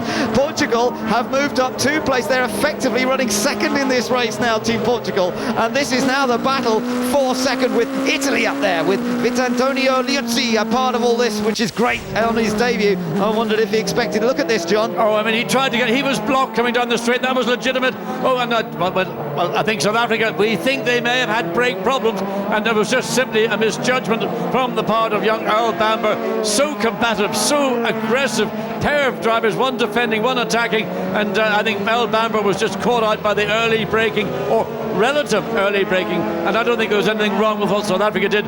Here's the battle into turn 1. I mean, they were wheel to wheel, almost interlocking wheels. South Africa keeps the position, but Earl Bamber's got the momentum. Now this is where the engine suddenly goes wrong. Earl Bamber realizes South Africa's slowing down, and he's still on the throttle, and job done, and both cars out of the race. Yeah, it was understandable. I'm sure that Adrian Zhao was struggling for brakes, there's no doubt. He had to brake early. Let's get an opinion from Hinch down in the pits. The safety car is out, by the way. Hinch, what do you reckon? I don't know, it just seemed like a little bit of an unnecessary move. It was obvious that Earl Bamber had the pace over South Africa. It was obvious that he was a little bit better on the brakes, and how many times did he come inches from hitting him into the hairpin there in turn 6? So I think it's a very bad judgment call in New Zealand, and my heart really goes out for Adrian Zhao, who's been a victim now 2 races today. Yeah, well, absolutely, it does look that way. Oh, Bamber, well, a fired-up youngster, wasn't he, John? He really was going for it there. Yes, I mean, that was a proper motor race, and we think that South Africa did have a problem under brakes. Earl Bamber felt he had been denied coming into turn 1.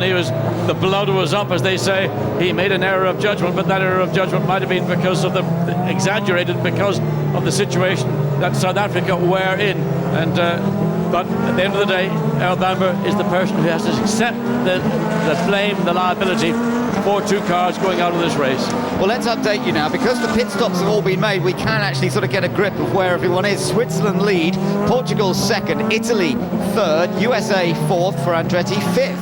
And that's one of the star performances which we haven't really seen is Mexico. Now, they did a very late pit stop, did Team Mexico, but it has worked to perfection, and it's partly, I think, because of the timing of the safety car. But Ben, you know, the big winner out of all this, if there is such a thing as a winner, is possibly Team Ireland, because the safety car out is drawing the bunch closer together. Ireland had that drive-through penalty for what we think was a fraction of a jump start, but a jump start's a jump start, whichever way you look at it. Ireland now in 10th place. They've got Germany, India, Malaysia, certainly the 3 nations that he knows he's comfortably quicker than. Thereafter it's going to be slightly different, but it puts Ireland now back with a chance of recovering some points, not necessarily a whole haul of points, but certainly some points to defend that 6-point advantage they received over the sprint race over Switzerland. Well, that's absolutely right, and they're in the points already. 10th place is 1 point.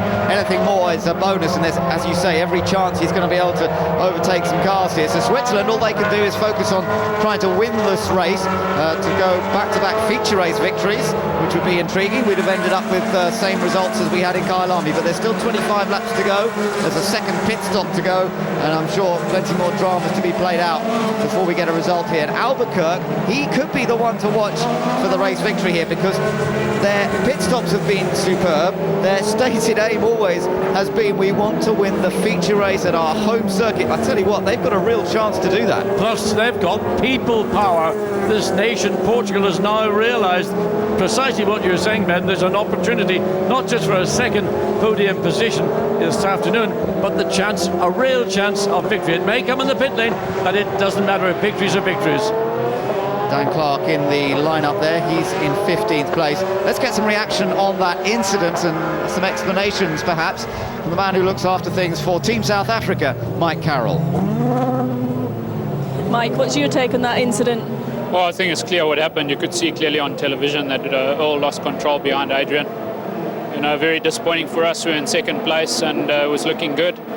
So, but I guess you can count on the Kiwis to choke. So we saw that there, certainly. Disappointing that the race is over for you, though.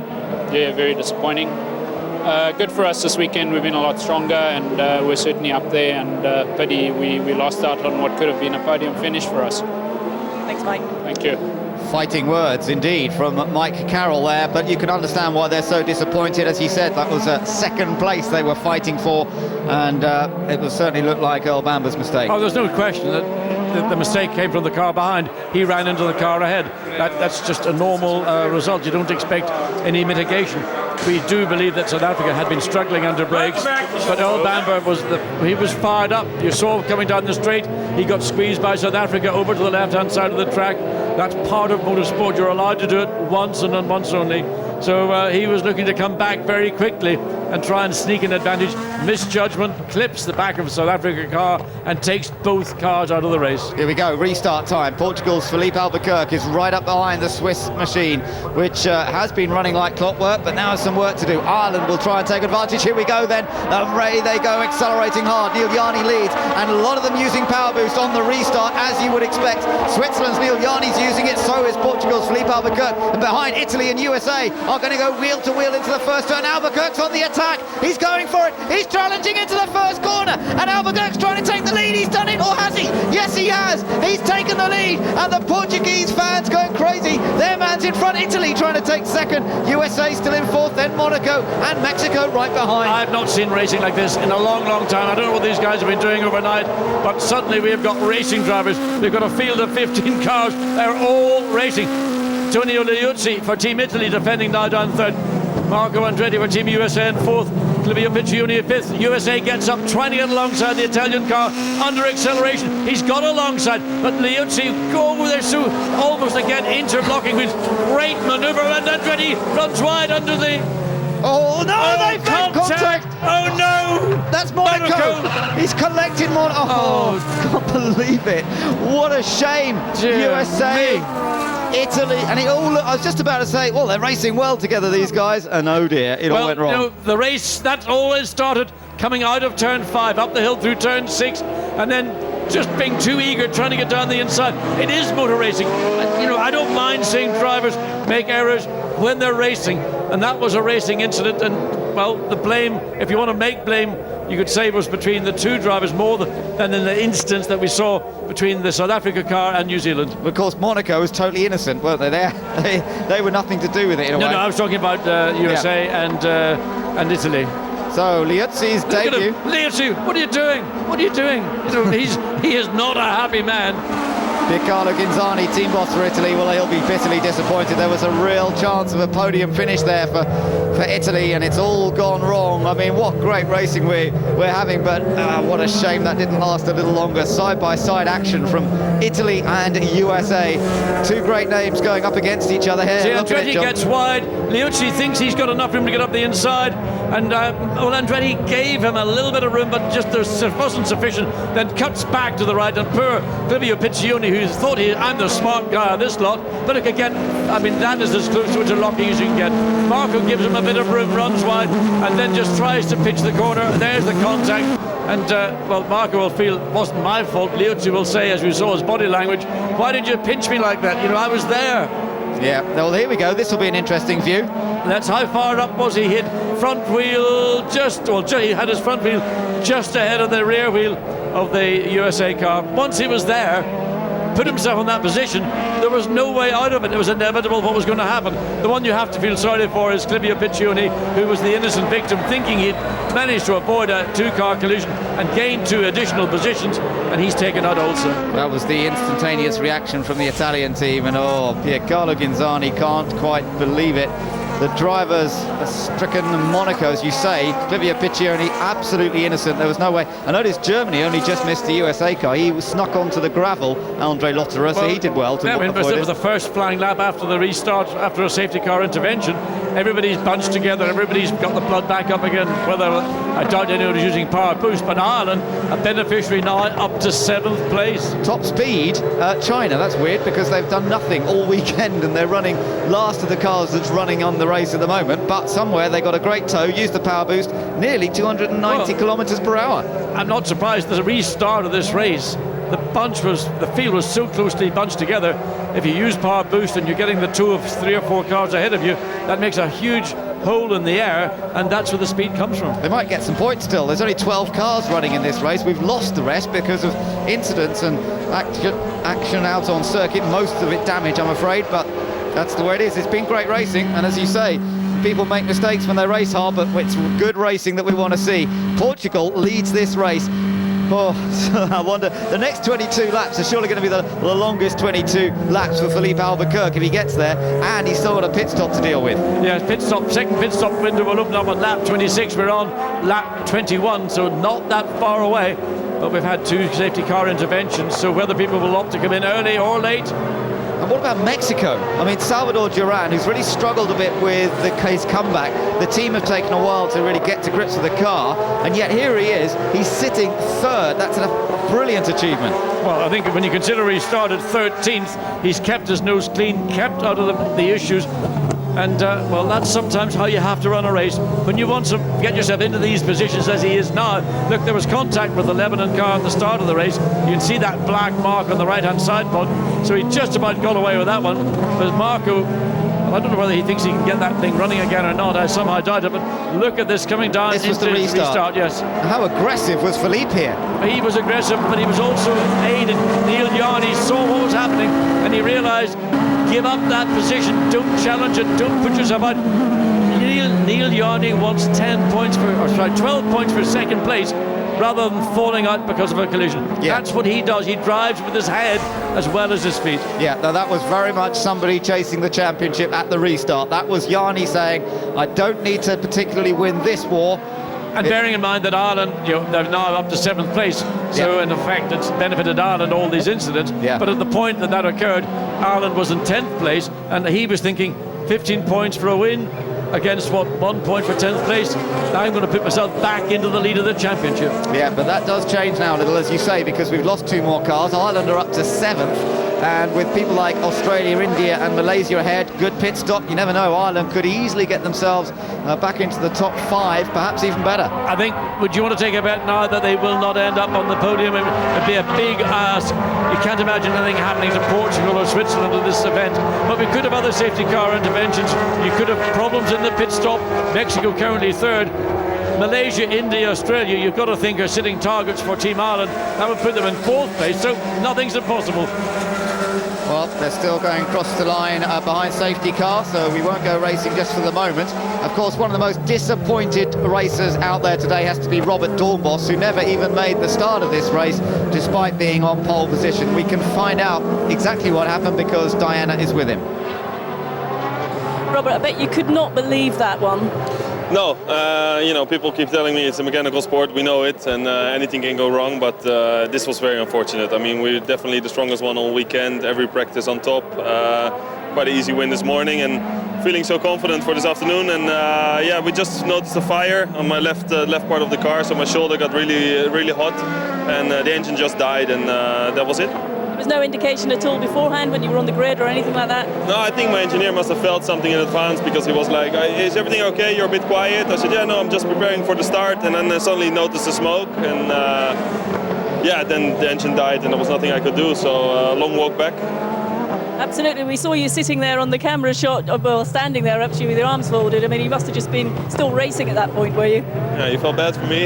Yeah, of course, you know if you have a good car, and like I said, I wanted to get another win. At least I got one this morning. But yeah, we'll have to focus on the next job at the end, and I enjoyed it in A1GP, and I think it's a great series, and I hope to be back next year for a couple of races. Thank you. Thank you. Thanks, Diana. Great to have Robert Dornbos as part of the show, and he is a showman, and a great shame he wasn't able to race properly this afternoon. And very positive, disappointed but very positive, head up kind of guy, looking forward to coming back in Series 5 to represent the Netherlands, and he is a major for anybody to beat Robert Dornbos, particularly on his day. He's a challenge. Here we go then, ready for the restart. The Ferrari has the lights turned off, and it's now Albuquerque's chance to set the pace at the start of this one, and he will go wheel to wheel, no doubt, with Switzerland again, and let's see how many of them use power boost to the restart. He's gone for it early, and he's quick through the last corner, but oh no, he's backed off. Well, I don't know what that was, a safety car. They were in danger of overtaking the safety car. He might get penalised for that, because you are meant to build speed gradually. He miscalculated when he would catch the safety car, and now it's put him under attack from Switzerland, and Neil Yarn is going to try and return the favour. Can't quite do it. Watch in the background, Ireland trying to gain a place. Very tight with Germany. Can they squeeze through? Yes, they can. That was good driving by Lotterer, but he's now got the inside again. Adam Carroll for Team Ireland had to be careful. Now he's got the inside line up through turn 4. He's taking that pace away from Germany, so Ireland in 6th place. That's right, but that was a risk, so and he's got to be careful. Actually, the timing and scoring has shown that he was ahead of Germany as they crossed the line. He's going to have to be careful of that as well, because if he actually was ahead of him when he went across the line, well, you're not allowed to pass. I don't think he was. Right, okay. What we saw into turn 1, it looked like he was trying to get around, but I don't think he had done so. If he had, he'd drop back. Yep. Anyway, there's so much action going on into these. About 3 safety car interventions, 3 restarts, and the pace of the cars coming off turn 15 and 16 clearly overran the safety car. That's why we saw Portugal having to suddenly back out, and the entire field having to be backed up. So a miscalculation from Philippe Albuquerque then on that restart, but he has retained the lead. Still Switzerland in second, Mexico, Malaysia, India, then Ireland, Germany, Australia, France, Great Britain and China, with at the back Indonesia, and those are all the cars still running in this race, because we've lost all the rest. So it's 12 cars battling to get into the top 10, and a chance for lots of teams to get into the points. And here they go on the power boost again for Team Switzerland. None for Portugal at this moment, but Switzerland clearly on it, pulling up behind the car. They're going to have to go the long way around, and Portugal needs to be careful not to make more than one move to block a red car in competition with you. Good racing this, Neil Yarni having a real charge here, but he's got to think about the points. He's also aware that Ireland are moving up the order. He'll be informed by his pit crew that Ireland are now in 6th. He has to try and take maximum points from this race. Ireland have fastest lap at the moment as well. They'll have another chance to go for that after the second pit stop, but he does need to get ahead from his point of view. But Philippe Albuquerque doing a great job. That restart though, John, just talk us through it. Okay, here's the restart. Suddenly Albuquerque goes, now look at Switzerland directly behind. Then all of a sudden Albuquerque realises he's going to overtake the safety car before it gets into the pit lane, which would be an offence. Backs off, the whole field backs up, and then it's back onto power boost, and Switzerland getting the slight advantage, trying to make the run, but it hasn't got enough pace, and going around the outside isn't going to be good enough. Team Germany under investigation, I noticed from our screens, but not sure quite what that's for. Well, that might be relating to the positions on the timing and scoring, where you saw that Germany was ahead of Ireland and Ireland were ahead of Germany, and so there may have been an incident, which is why the stewards are looking at it. But it's Portugal leading Switzerland, then Salvador Duran doing fine job in 3rd because he's staying with these guys. And he had a problem on Friday afternoon. They had a hydraulic problem with the car and he didn't get many laps in, and I'm sure that hindered him in practice and qualifying. But actually it looks as though Mexico have got a quick car here, because he's not being left behind by these two guys, Portugal and Switzerland, Albuquerque and Yanni, who we know are very fast around this track. Lap times are down a bit on what they were doing prior to those safety car interventions, so clearly those runs have lost tyre temperature, tyre pressure. It's going to take a couple of laps for them to come back up again before they can really lean heavily. And Portugal talking to Switzerland, Luis Vicente saying, well, we're not going to touch you, we're not going to collide, let's keep this clean. That's, I think, the conversation that was going on there. Well, yeah, Switzerland will be eager to get past, though, there's no doubt. Portugal won a home victory, so it's everybody playing for whatever they can get out of this one. It may have been he was apologising for Philippe Albuquerque at that restart, moving left, then back to the right and back again to the left, so maybe that's what it was all about, but nothing on screen indicating any concern from the race stewards or the race director. So Yanni's just dropped back a little bit over this last lap. He's not in a position to attack anymore. The one who is looking quite racy at the moment is Malaysian car, the yellow and white machine, running 4th. A little closer to the back of Mexico's Salvador Duran, but certainly not close enough to a challenge as they come up to turn 13. India tucked in behind, courtesy of Narain Karthikeyan, and this could be a good result for Team India, but look at Ireland chasing them all down. The green car of Team Ireland, desperate to make up for what was a drive-through penalty earlier on today. Yeah, the difficulty Ireland has, they've got the quicker car, we know that, but the problem is getting too close at the part of the racetrack where it counts, which is right here. Can he get under the rear wing of the India car? No one on power boost at this stage as they come down the straight. Ireland picking up a little bit of the slipstream from India and Malaysia, but it's not sufficient. But the three cars closely bunched together, it's Malaysia and India that may give Ireland at least one position. 25 laps have been completed. After the next lap has been completed, they can make their second pit stop, so that's going to throw a spanner into the works as well. Fastest lap for Team Ireland, as we know, that was set some time ago, and it's still Adam Carroll chasing down the Indian car of Narain Karthikeyan, and this group getting ever closer. Well, it's going to be a battle of brakes between Narain Karthikeyan, who we know is the last of the late breakers, Faraz Fawzi, who's very clever under the brakes, and Adam Carroll, who's got the quickest car. But he's got to be patient. He can't force an issue, particularly between two cars that could at some point come into contact with one another. Riding on board the Malaysian car and looking back to Narain Karthikeyan. Look at the cars moving around under throttle, under power, then through the sweeping turns here, climbing back uphill. No chance really to make a move on anybody here unless they make a big mistake. No, from here onwards until you get back towards the start of the straight, it's pretty much follow my leader up through turns 12, then climbing up into turn 13. Again, the Irish car, you can see it snaking under brakes. Narain Karthikeyan holding the middle of the road to preclude Ireland trying something at this part of the racetrack. So just gentle on the throttle. Karthikeyan running slightly wide earlier on the exit of the corner. Ireland's car clearly offering up more grip from this rearward camera on the Malaysia car. Yeah, absolutely, and that was a good run through that corner from Malaysia's Faraz Fawzi. So Malaysia still running 4th, India in 5th, Ireland in 6th place. There is the race leader. It's still Team Portugal's car that leads this race. Switzerland and Mexico, and now Australia was on power boost there and just staying ahead. Oh, no, getting ahead. They got ahead. They made the pass coming down literally in the middle of the pit straight, got ahead of Germany, and Australia now up to, well, we're saying Germany 7th and Australia Australia 8.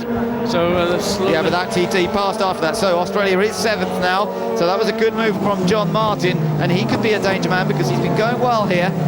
He'll have to try and close up to Adam Carroll, and then Adam's going to be a bit more busy, both defending and attacking. And there, a nervous-looking Piers Maserati, team manager for Portugal. The vital pit stop is about to come. Oh, indeed it is, and Switzerland preparing also at the earliest opportunity to get in. They had a brand new set of tyres to put on that Swiss car. They may have another brand new set of tyres to put on the Swiss car, whether Portugal has or not, or whether there's an advantage on new tyres here in Portugal. We don't think it's such a large advantage. Let's watch and see. Here's the pass from John Martin. Simple pass, but power boost assisted it. Gets ahead of Andre Lotterer in the German entry. Yep, so that was a useful gain for Australia, up to 7th, but the pit stops are coming up, and Neil Yarni's made sure he's closed right up to the back of Albuquerque. This is where they will battle in the pit lane. Will they both come in at the same time, or will Switzerland stay out there a little longer, try and put in a couple of quick laps without the Portuguese car ahead of them? Yes, that's what they're going to do.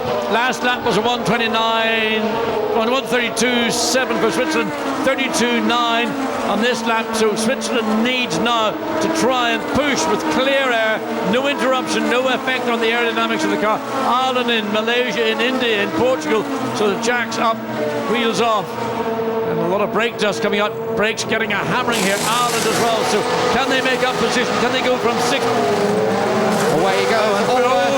He does get out behind the Indonesian car as it comes in. And Adam Carroll's directly behind the Portuguese car. Where is India? They're going to come out behind Ireland. They're going to pass Malaysia as well. So Ireland have been the big winner in this. They've gone from 6th to potentially 2nd, or maybe at worst 3rd position. What a stunning stop from the Irish crew. That could be, I tell you what, that could be a championship winning stop. It's a bit early to say, but to get in there, that is could amazing. Be the podium I talked about earlier. That is incredible. And Albuquerque now, he has still retained his position. It all depends on what happens to Switzerland and how quickly they can go.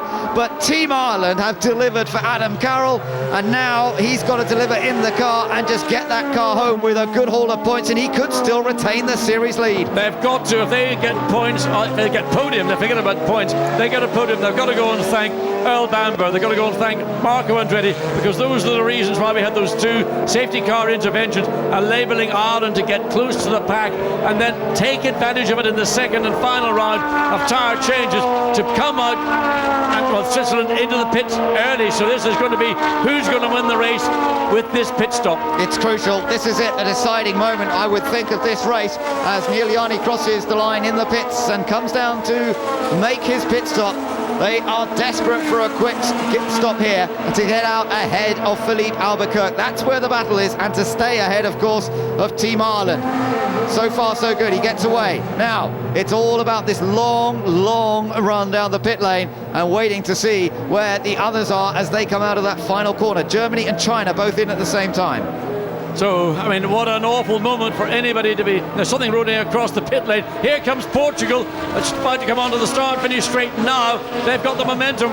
Switzerland will be coming towards the end of the pit lane, but it's going to be close. They will come in.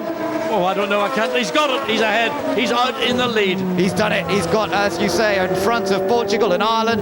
And now Adam Carroll will try everything he can to get ahead of that Portuguese car. Good stop by the Swiss crew under a lot of pressure there. They had to deliver, and they did. And Malaysia there behind Team India. Good stop from the Indian crew. But where's Mexico? Yeah, that's a good question. Mexico stayed out. That's why. Mexico only just come in. So Mexico stayed out a little longer. So they're still going to come back in here. Yes, somewhere. and Mexico could come into this mix for 2nd, 3rd, or 4th place, even in 5th place, which we've got currently with Malaysia. Yeah, so that's a good point. Where is he going to rejoin? Let's just see. It's being shown that he has made his pit stop. Let's just see as he comes around. He either had a nightmare of a pit stop. That's something go wrong, because he's completely out of position. He's running just ahead of Australia at the minute, and Australia are currently Mexico. In fact, Mexico haven't come in. No, they haven't come in, and it's Australia 2nd behind Mexico. So we're seeing taking advantage. They don't have to. The pit stop window closes on lap 34. We're on lap 30, so they can stay out as long as they like. Their pace is not the pace of even Australia or those other cars that have made their pit stop. So basically they're on countdown. They should get in at the earliest possible chance if they want to consolidate the chance of getting on the podium, or certainly getting good haul of points. Yeah, because these guys who have stopped for a second time are on new tyres generally, and they're going to be lapping very, very quickly. Here comes Ireland then, attacking for what could well be second place, but he's not close enough to really have a run down into the first corner. The Portuguese car pretty fast down the straight there, is able to open up just a fractional advantage again. Portugal's got one power boost remaining. Ireland has got two. Of course, Switzerland running further ahead. They've got three. So those cars up front at the moment have only stopped once. They're Mexico, Australia, France and Great Britain. But of course, first of the two stoppers is Switzerland after they judged it very well. And then you've got these guys battling away for what is potentially second position. Portugal, Ireland, with India not far behind. Great, good run this from Team India. They also had a good stop, and Narain Karthikeyan has been in the mix throughout this one. He stayed out of trouble, and this could well be their best result of the season. Well, this race is not over by any means, and Ireland certainly very keen to try and make a move on Portugal, to put them in a position to think that they could maybe try and run down Switzerland. That'll be a more difficult task. It'll be hard enough to get themselves in position to get ahead of that Portuguese car as Dave O'Neill walks back onto the pit wall. Hands a note to Jerry Hughes, the engineering guru for Team Ireland in this fourth season of A1GP. Philippe Albuquerque has got some work here because there's a long way to go, 12 laps to go, and his mirrors are being filled by the bright green and blue colours of A1 Team Ireland, who of course still need to score the points. They can't afford to take a huge risk to go for one more place. They're brilliantly positioned anyway to retain the series lead after that superb stop. The help from the safety car and a couple of incidents as well. It really has worked in their favour. Luck of the Irish, some of them call it, but so far so good. He had that drive-through penalty earlier, and he's fought back extremely well. Well, he's just driven his heart and soul out to put the Irish car in contention. Currently en route for a podium, looking to try and make it second, not third. He's got to be aware that Narain Karthikeyan of India is right in his mirrors, and if these two cars get a little bit too racy, as we've seen in earlier occasions here in Portimao, then it'll be Narain Karthikeyan who'll walk away smelling very happy indeed. New fastest lap, John, for Adam Carroll's big rival, Neil Yarni of Switzerland. So Switzerland have just set a new fastest lap, 1:31.988. In fact, it's been matched, according to our timing screens, by Team India to the thousandths of a second. Well, I'm not surprised. India's got pace. And that last lap from India was 1:39.988, as you say, pointing out it matches the lap from this car, which has been pretty much the quickest car in this race up to this point. Well, that's amazing lap from Narain Karthikeyan, especially as he's in a bit of traffic. Yes, it is. Fresh tyres, of course, has helped. Yep. But I think a bit of inspiration, the realisation, rather than running outside the top 10 and thinking, well, why bother? Now he sees a podium as a distinct possibility, and he's going to pressure them. Yeah, no, it's good run this from Karthikeyan. Not quite close enough to attack. 11 laps to go. Still waiting for Mexico, Australia. This is a chance, I think, for Ireland coming out of turn 16, getting, well, no, neither are running power boost, and the gap not quite as close as I thought it might have been. Ireland thinking about it, looking down the inside, just trying to distract Philippe Albuquerque, get him to look at his mirrors, get him to look one way, get him to look the other way, try to unsettle him, put him under pressure.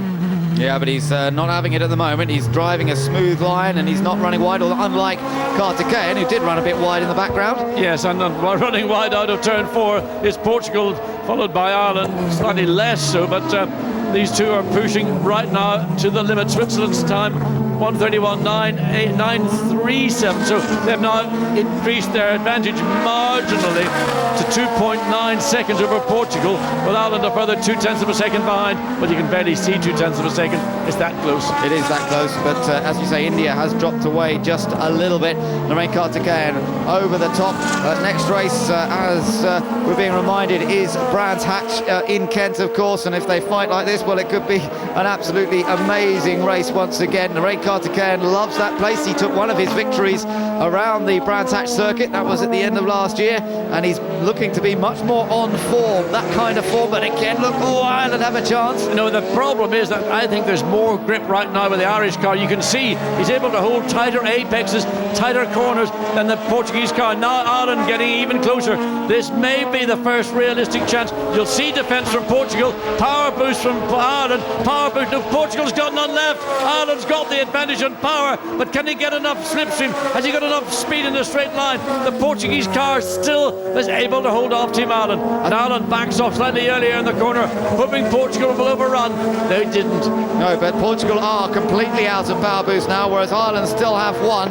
So that could be the decisive factor here, and Adam Carroll will keep that pressure on, I'm sure. Mexico still lead this race, still waiting for Salvador Duran to come into the pit.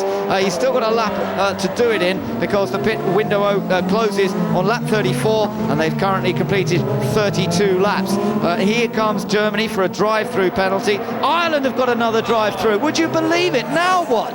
Well, I don't know what's happened. There's maybe going back to that whole situation under the safety car, whether something went wrong there, we don't know. But it might have been that crossing the line thing with Germany, I'm not sure, but Diana's gone over to try and find out. Looks as though nobody wants to talk, so we'll wait to find out on that one exactly what's going on. Remember, Germany and Ireland, at some point there was a confusion, so whether that's the decision by the stewards that Ireland was also culpable, but it means that this race has taken yet another dramatic step, and who can predict who's going to be in the podium, who can predict who's going to finish?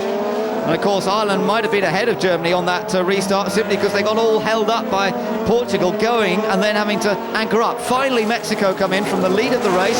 Salvador Duran, let's see where he comes back out. He won't be leading. The question is, will he be in the battle for sort of third, fourth places? As Ireland on the attack this time? On power boost and gets alongside, but that Portuguese car's got good straight line speed, and I've not seen a car not using power boost match one that is using power boost. This time Portugal has to concede, but it's inevitable. Ireland, if they've got to make another drive-through penalty, it's all for nothing. Mexico out behind Malaysia, so still on for a good result, but they've lost out a bit, because remember they were running third at one point before the second round of pit stops, so it does look as though they've lost out by trying to leave them out there longer.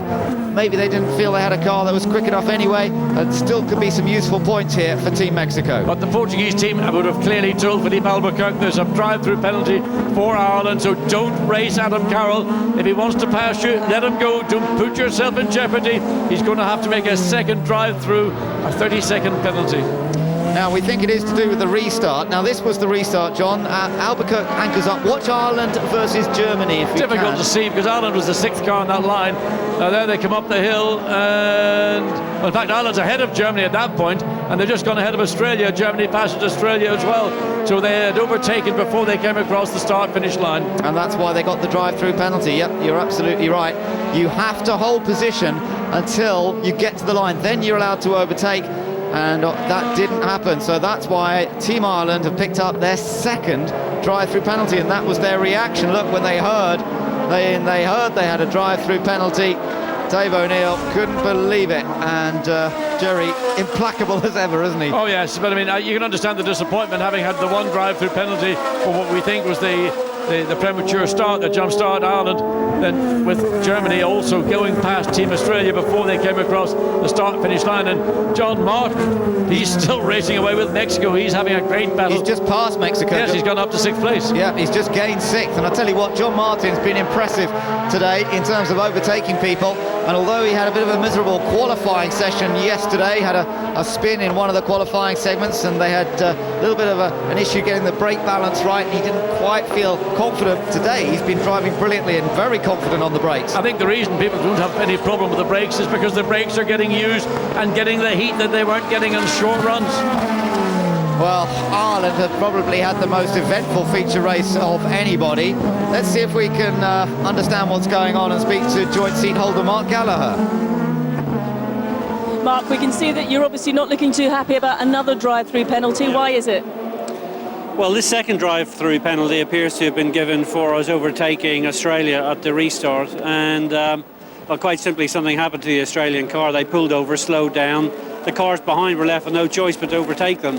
And quite honestly, how a penalty has been given on the basis of that when the facts are not known I'm quite sure. This should be discussed after the race. We've just fought our way back up to second place, and I think it's very easy to give a penalty without knowing the full facts of what's actually taken place inside the cockpit. Bit frustrating.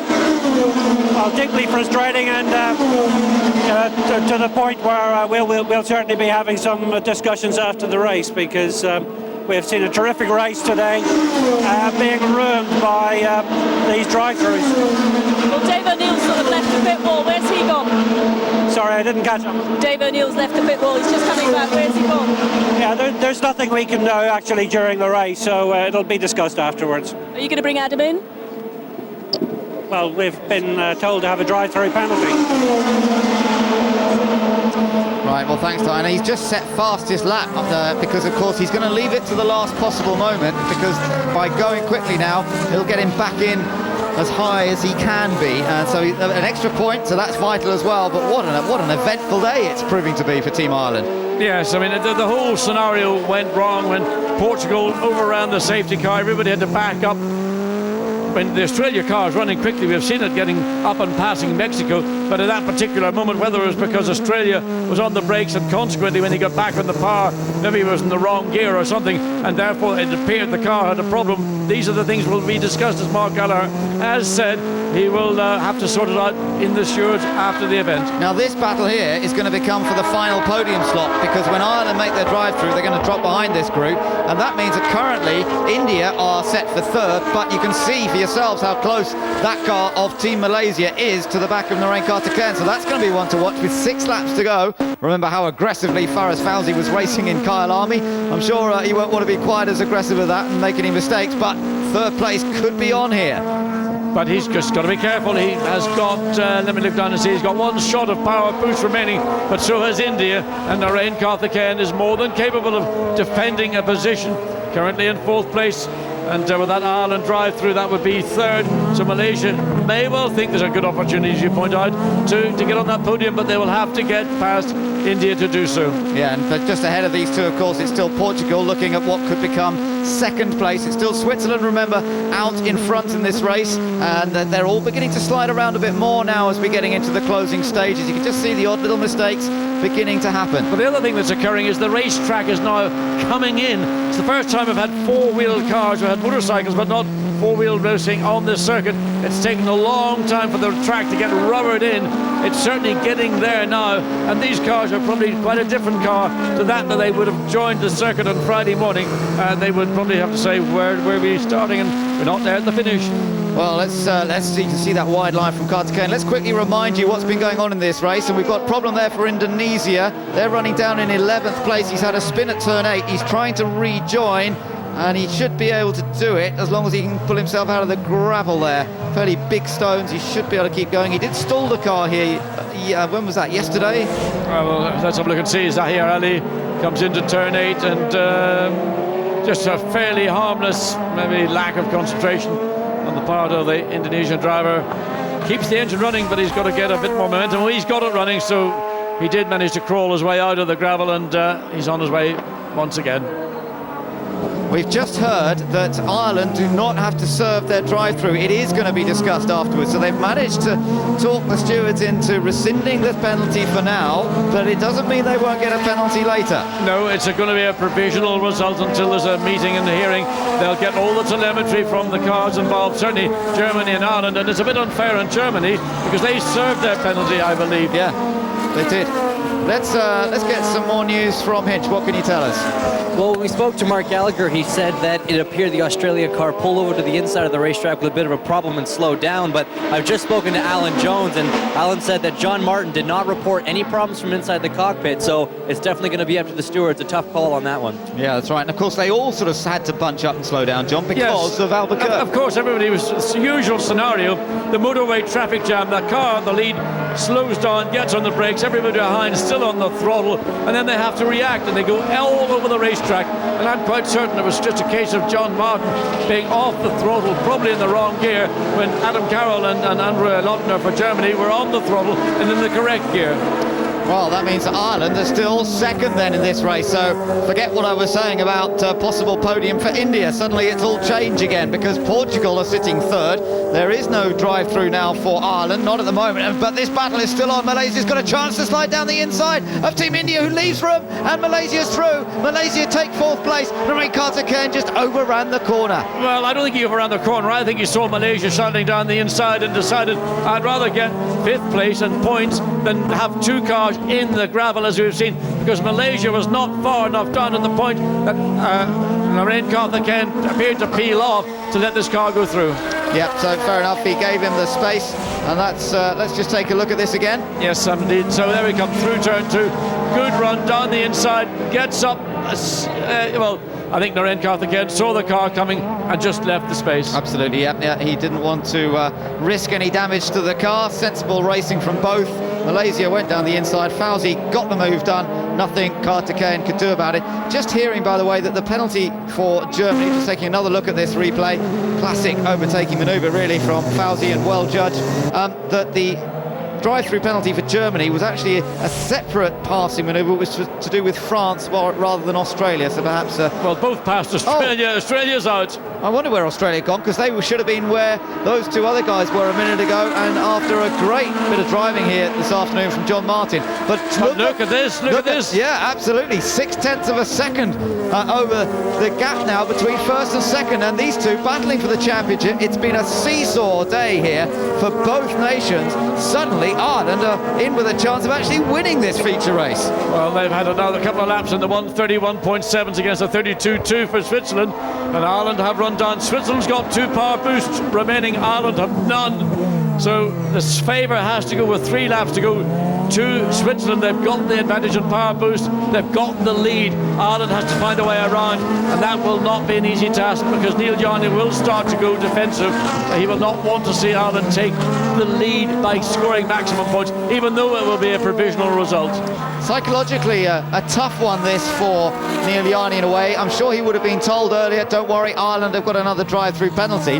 Then the team have had to come back on the radio and say, oh, actually, he's not served a drive-through penalty. They're going to argue about it afterwards. So it's a mentally tough one for Yarny to deal with out there trying to win this thing. Well, I think the team on the pit wall are having the same problem. They're going to say, look, Ireland is provisionally under review. If you let, and India's out, Narendra Karthikeyan, I think he's had a brake problem there. The smoke from that left front in particular, he's probably just used too much brake. He did look as though he was beginning to suffer, and he let Malaysia through, and he was sort of checking his mirrors, looking to see where anybody else might be. And you're right, I think he may well have had some sort of problem. Power boost being used by Switzerland. That's one left now for Switzerland, but using it obviously to stay ahead of Team Ireland. Just trying to see, it's further around the lap that India's gone off. Let's take a coming look. up into turn 10. What happened there? I think that it's a brake problem, and I suspect it has a long pedal, and the brakes, the front brake, you could see the smoke's pouring out of it. He's pushed the pedal down, the pedal's gone long, and then the rear brakes have locked on. He just spun it round. So we said that brakes are always an issue this weekend, and it seems to have denied Team India what would have been their best result of the season. So that's a huge disappointment for them. They've got Brands Hatch coming up, which of course is one of Narendra Karthikeyan's favourite circuits in the world, and they'll have to try and regroup for that one. Now up over the hill, Switzerland still leading this race, but the gap virtually nothing between themselves. Team Ireland, less than 2 laps to go now. Who's going to win this one, and is Ireland going to take a gamble, or are they just going to sit there in second and get ready for the arguments in the stewards' room? Well, once the arguments in the stewards' rooms are over, then we'll know where Switzerland is in the championship. Right now, Ireland would still be ahead in the championship if the protest is successful, but if they lose it, then they'll drop back. Switzerland will have got the advantage. So it's nerve-wracking moments on the pit wall as well. Everybody wondering how this is going to be resolved, because it's not necessarily going to be the way that they cross the line at the end of the race. Switzerland, though, still leading. Ireland now on power boost and trying to close that gap. They've got 3 available. Switzerland only have that 1 left. So Ireland are really using everything, but they're on to the final lap here. Not close enough, certainly, to challenge in there. And Switzerland still have that 1 power boost available. There's a yellow flag up for Narendra Karthikeyan went off. That will not have any real bearing, but for Adam Carroll, really, it's going to take something from Neil Yarny. In other words, a mistake or a mechanical issue from Neil Yarny he's got sufficient advantage. He's got 3/4 of a second, and there's no likelihood under normal racing circumstances of Ireland closing that down. Running third on his own is Felipe Albuquerque of Team Portugal. Looks as though they're on for a double podium, and that's a super achievement on their home racetrack, and I think Luis Vicente will be happy. They wanted to win this race, but if they can't win it, well, a podium finish is the next best thing. Malaysia running fourth, Mexico in fifth, France in sixth, and quick mention, Great Britain seventh, and in the points with Dan Clark. Eighth place, China, who stayed out of trouble today after never really getting on the pace, and in ninth position, Team Germany, Andre Lotterer on his debut is going to pick up a couple of points as well. So 3 corners to go, and is Team Ireland going to close down? They are right on the tail of the Swiss car, but again, it's can he get close enough? They've both got power boost available. Through the penultimate corner into the last bend here, John, and we're building up to the climax. Switzerland going to be able to hold on? I think so. He's going to be using the power boost. He comes across, up over the line, and Switzerland win the feature race here at Portimão on the Algarve in Portugal.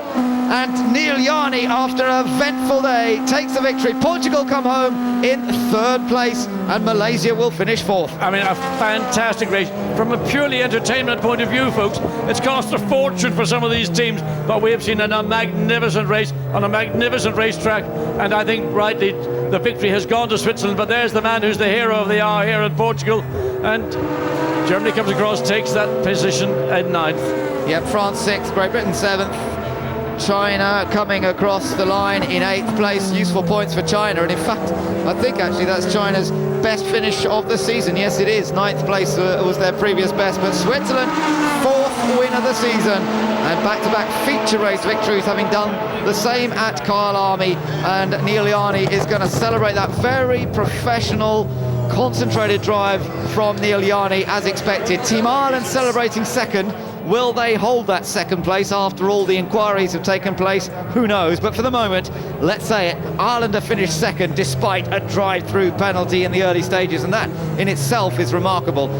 But a great third place as well from Felipe Albuquerque. At one time it looked as though he might even be in a position to win this race.